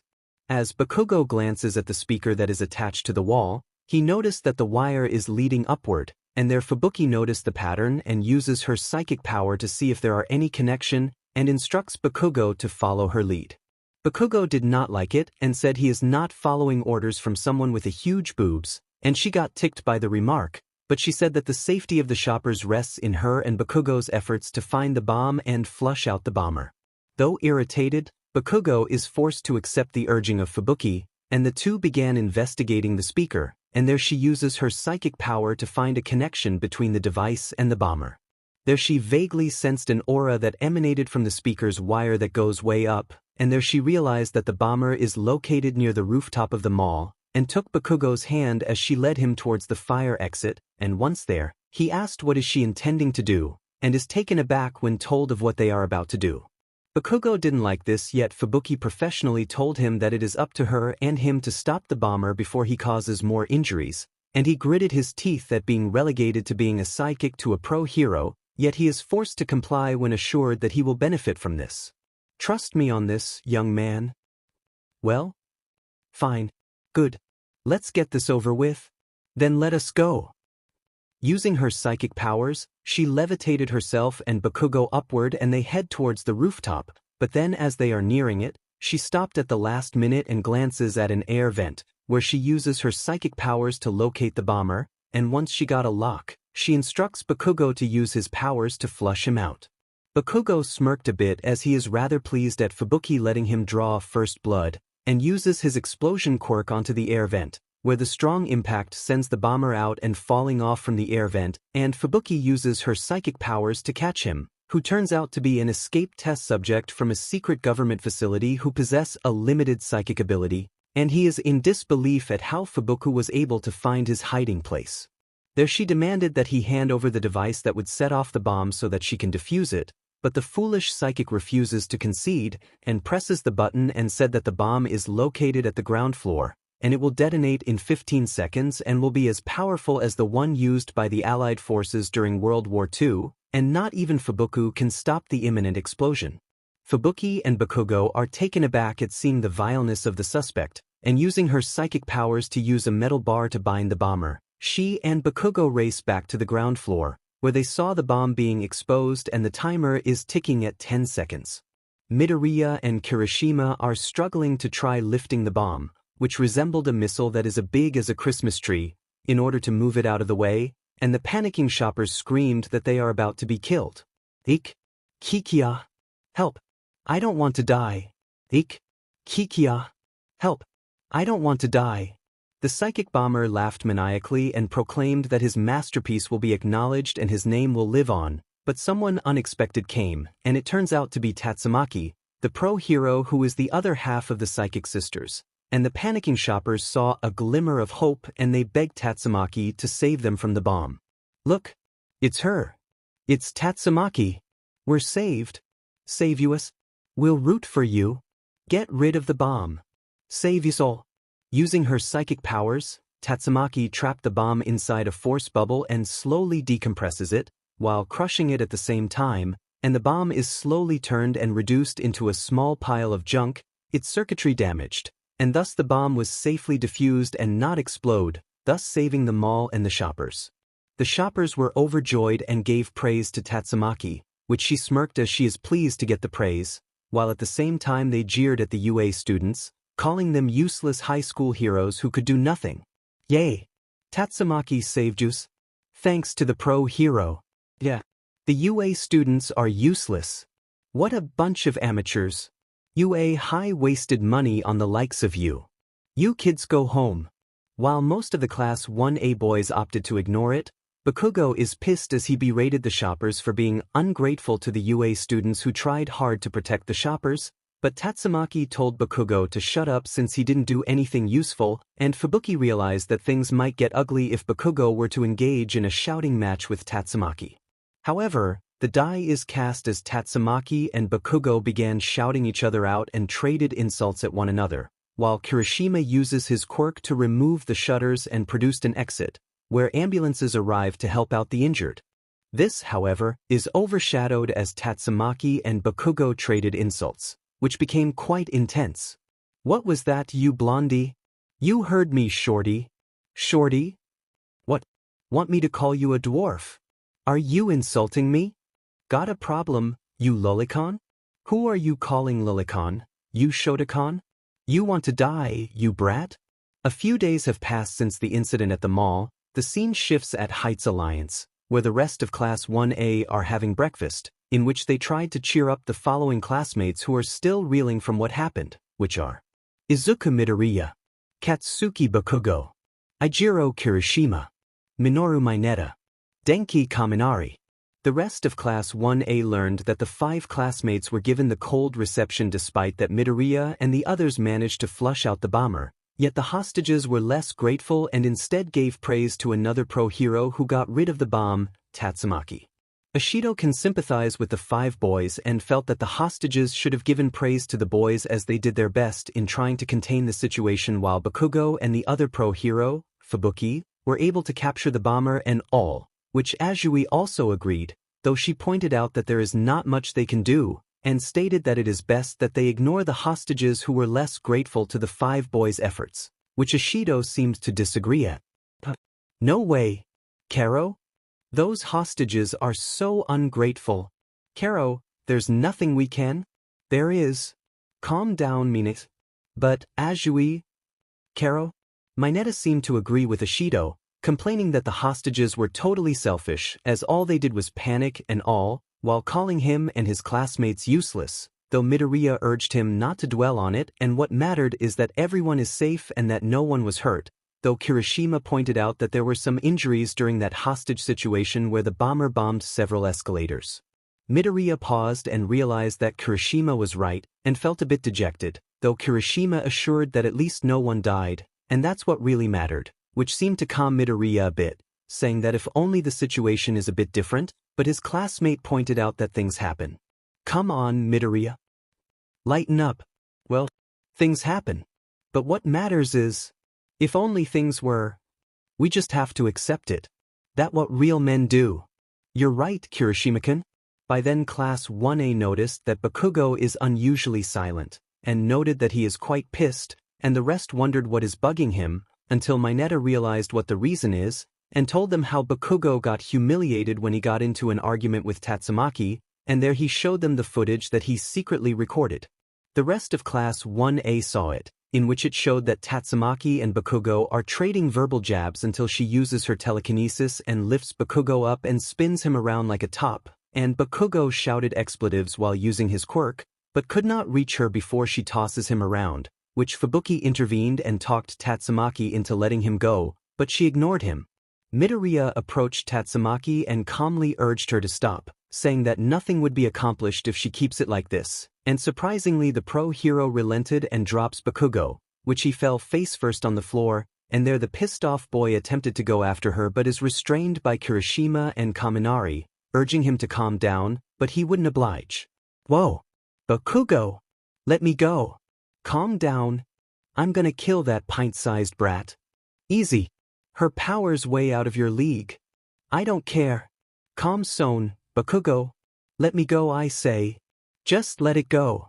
After the footage ended, the rest of Class 1A were astonished to see Tatsumaki's power, especially how she got rid of the bomb harmlessly and how she handled Bakugo, and there they saw Bakugo growling after being reminded of the humiliation he got, but then Zero snickered at being manhandled by someone who is a bit taller than Mineta. Bakugo got pissed and threatened to attack Zero, but Kirishima managed to talk him out of it, urging him to let it go since there is nothing he can do and urged him not to dwell on it since that incident has ended. Whoa! Bakugo! Let me go! Calm down. I'm gonna kill that masking taped freak. Easy. Don't let Zero's teasing get the better of you. I don't care. Calm Son, Bakugo. Let me go, I say. Just let it go. Midoriya nodded and tells Bakugo that what matters is that the authorities acknowledged what the Class 1A students did and that is that, and urged Bakugo to ignore the bashers who seemingly support Tatsumaki and ignored Class 1A's efforts. Kirishima agreed and tells Bakugo to chill, assuring that everything will be okay and that the teachers acknowledging the efforts that they did. Come on, Bakugo. Just chill. The police acknowledged our efforts. That's all that matters.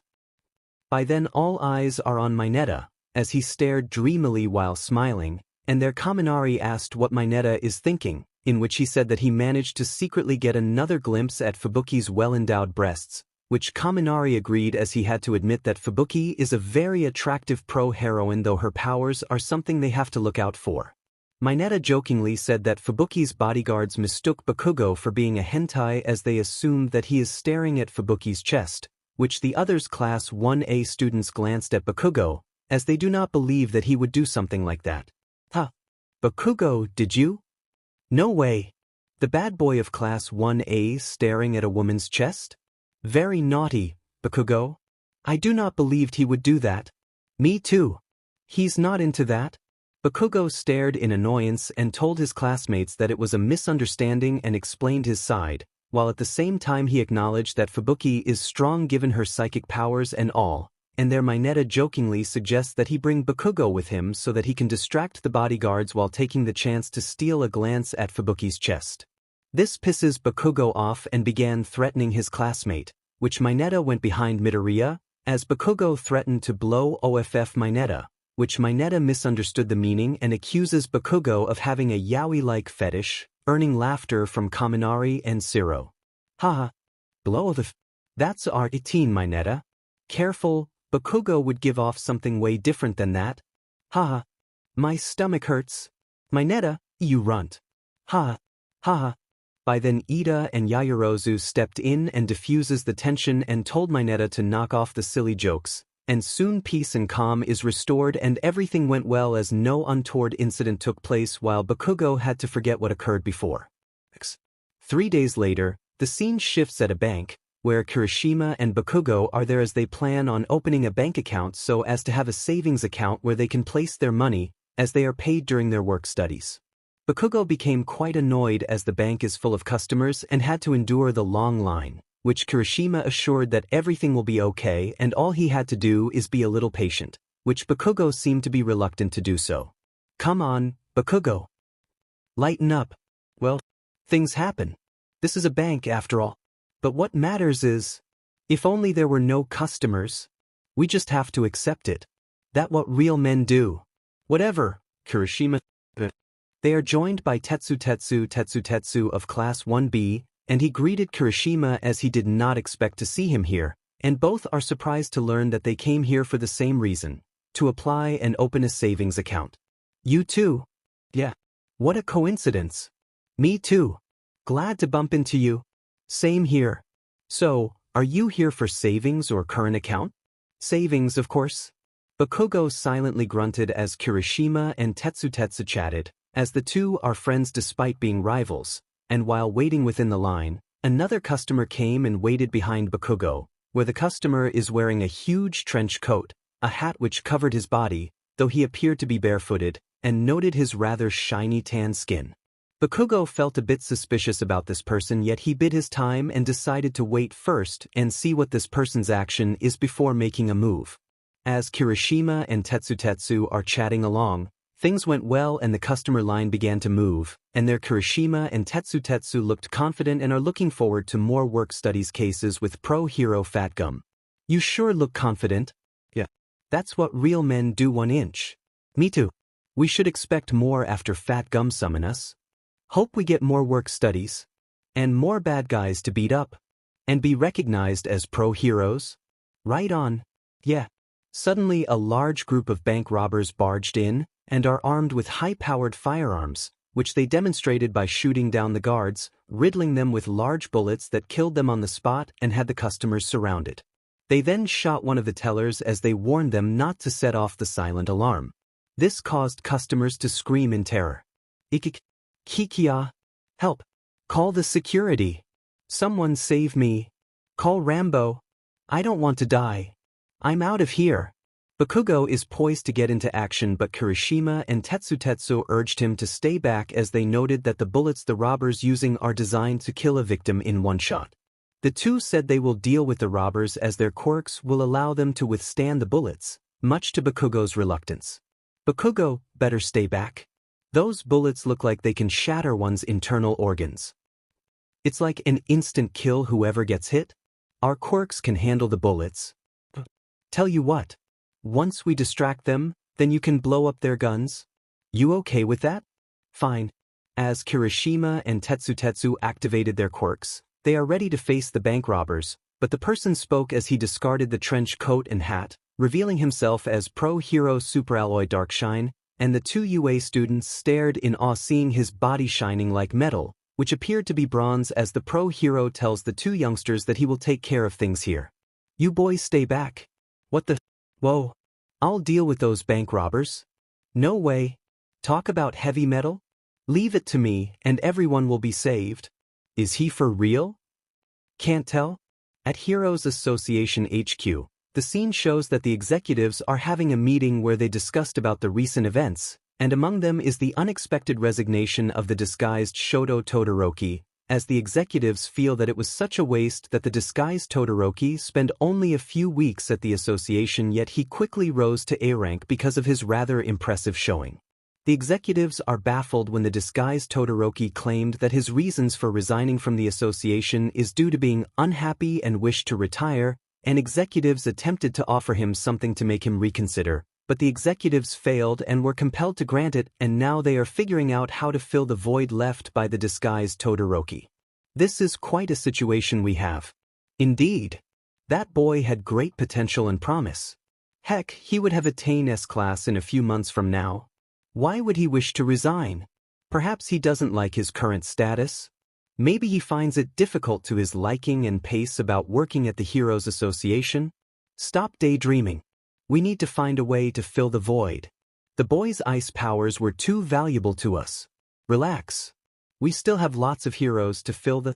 We only have a few in S-class to B-class. And the ones in C-class are totally expendable.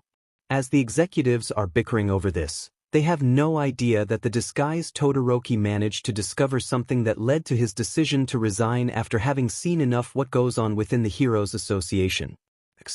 At the Todoroki residence, Shoto arrived and is greeted by his siblings Fuyumi and Naoto, and they asked how did it go at the Heroes Association, as the siblings are the only ones aware that Shoto went undercover there, seeing that their brother intend to see and experience what's it like working at the Heroes Association. Their Shoto told Fuyumi and Naoto about the experience he felt, and while the pay is good, he saw some form of discrimination there, such as the treatment of heroes under the ranking system where heroes sorted onto the C-class has to make a quota, and failure results in getting expelled and their names removed from the registry.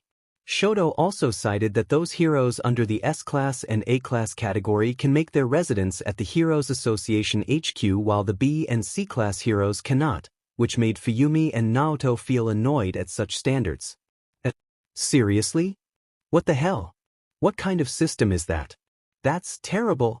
Good thing you quit, Shoto. That kind of environment is just like how our dad run things here. No, don't use dad as. But it's true, sis. Calm down now. But Shoto nodded in agreement, stating that the one who originally formed the association seemed to neglect this and wondered if he is still connected or not, feeling that the executives are now the ones running it and pulling the strings. There the Todoroki siblings discussed more and Fuyumi and Naoto also learned from Shoto that heroes sorted into S-class and A-class developed a superiority complex and oftentimes brag their status while looking down on heroes who are on the B-class and C-class. The siblings told Shoto that he did the right thing in quitting Heroes Association while early, and urged him to stick with UA High, which he nodded and urged his siblings to keep this discussion a secret, which the two assured that no one will find out. Hey, please kept this discussion a secret? Of course, Shoto. Sure. No problem. And please keep this from Dad. I don't want him to find out about this. Sure. You got it. Thanks. You're welcome. No problem. Elsewhere, the scene shifts at a bank, where 3 UA students are currently lining up to talk to a customer teller so that they would inquire about opening a savings account due to Kirishima and Tetsu receiving wages from their hero work study, though Bakugo is just tagging along and whined about the long line.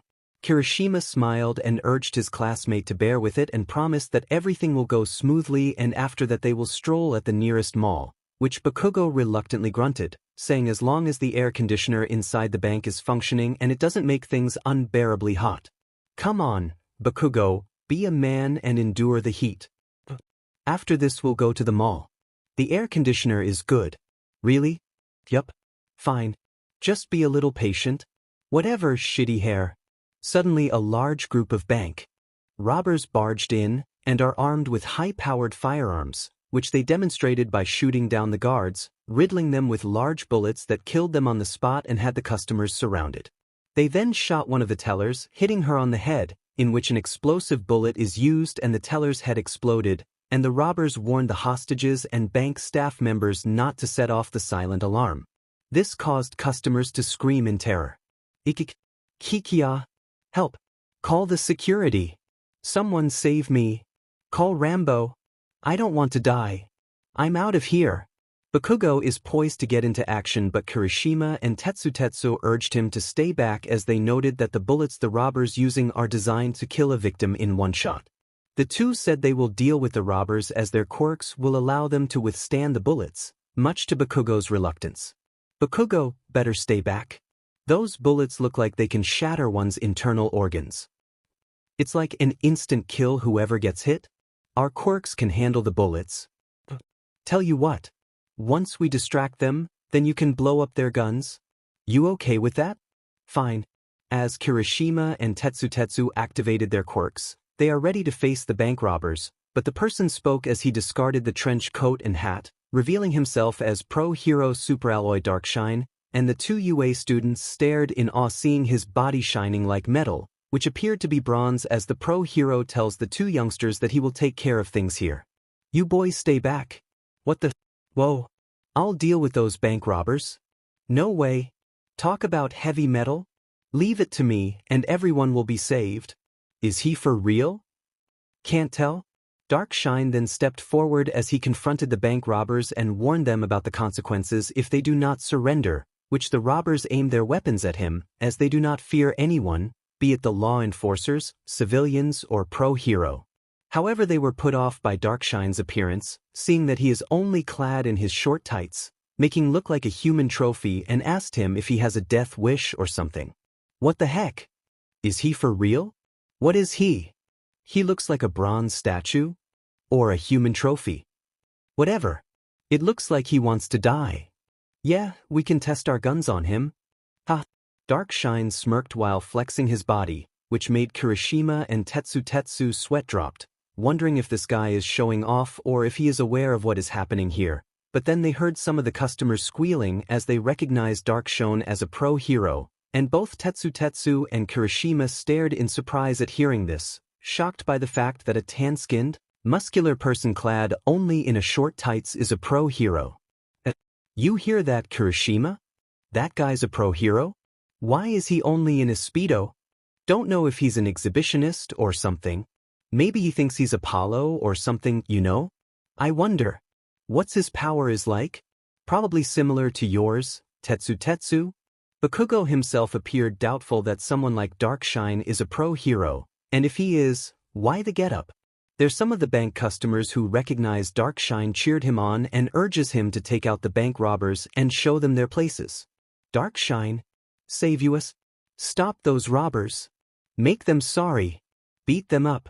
Hurry. Stop them. Use your powers. You can open an account in this bank.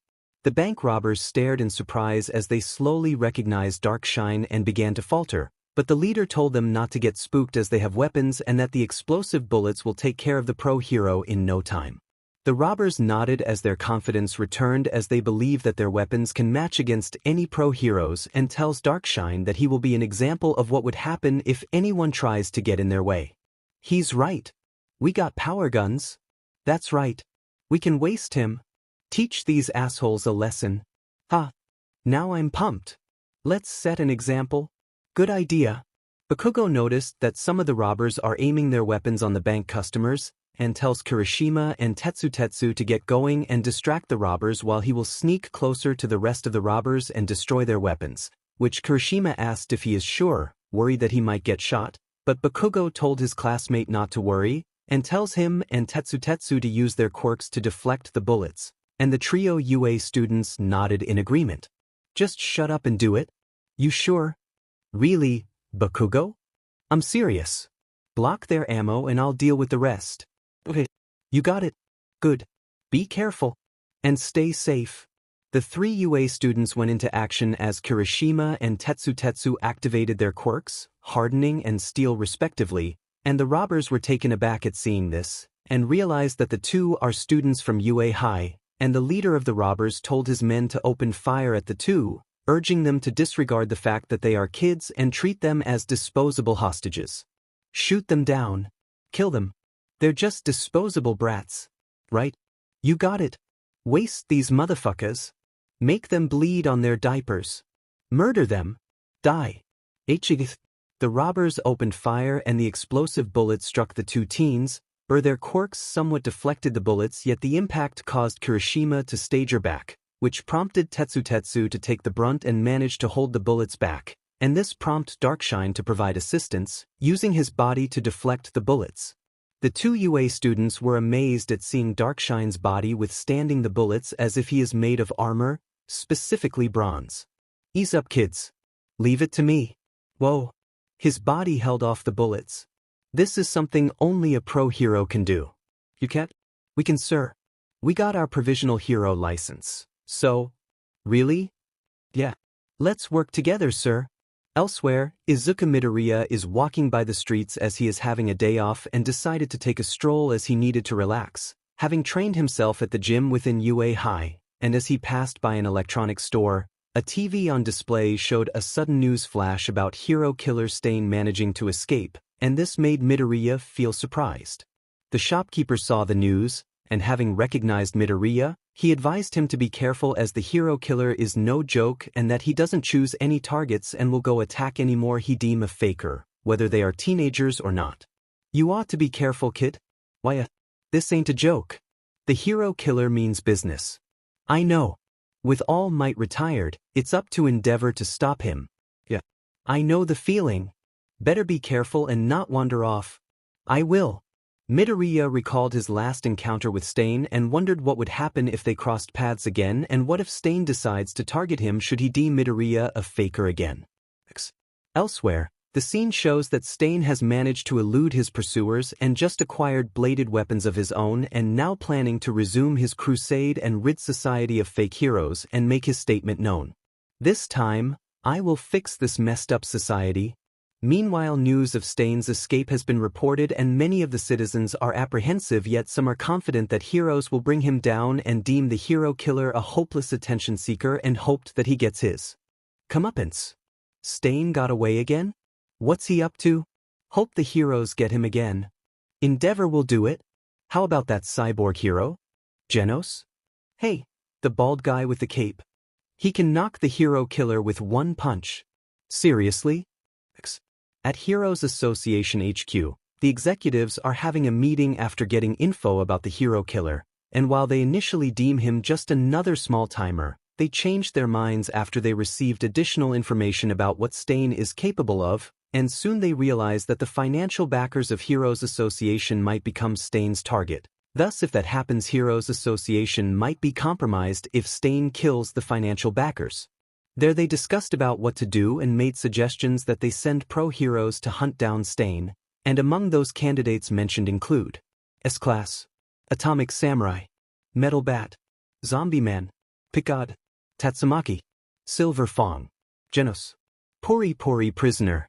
Majority of the executives agree to the suggestion, though other executive members suggested to utilize pro-heroes in the A-Class category, which includes BGMI Mask, Heavy Tank Loincloth, Blue Fire, Magic Trick Man, Death Gatling, Stinger, Lightning Genji, Lightning Max, Golden Ball, Spring Mustachio, Chin Toad, Snake Fist Snack, Heavy Kong. Another executive then suggested utilizing pro-heroes under the B-Class category, which includes the following: Fubuki, Wild Horn, Satama, Jet Nice Guy.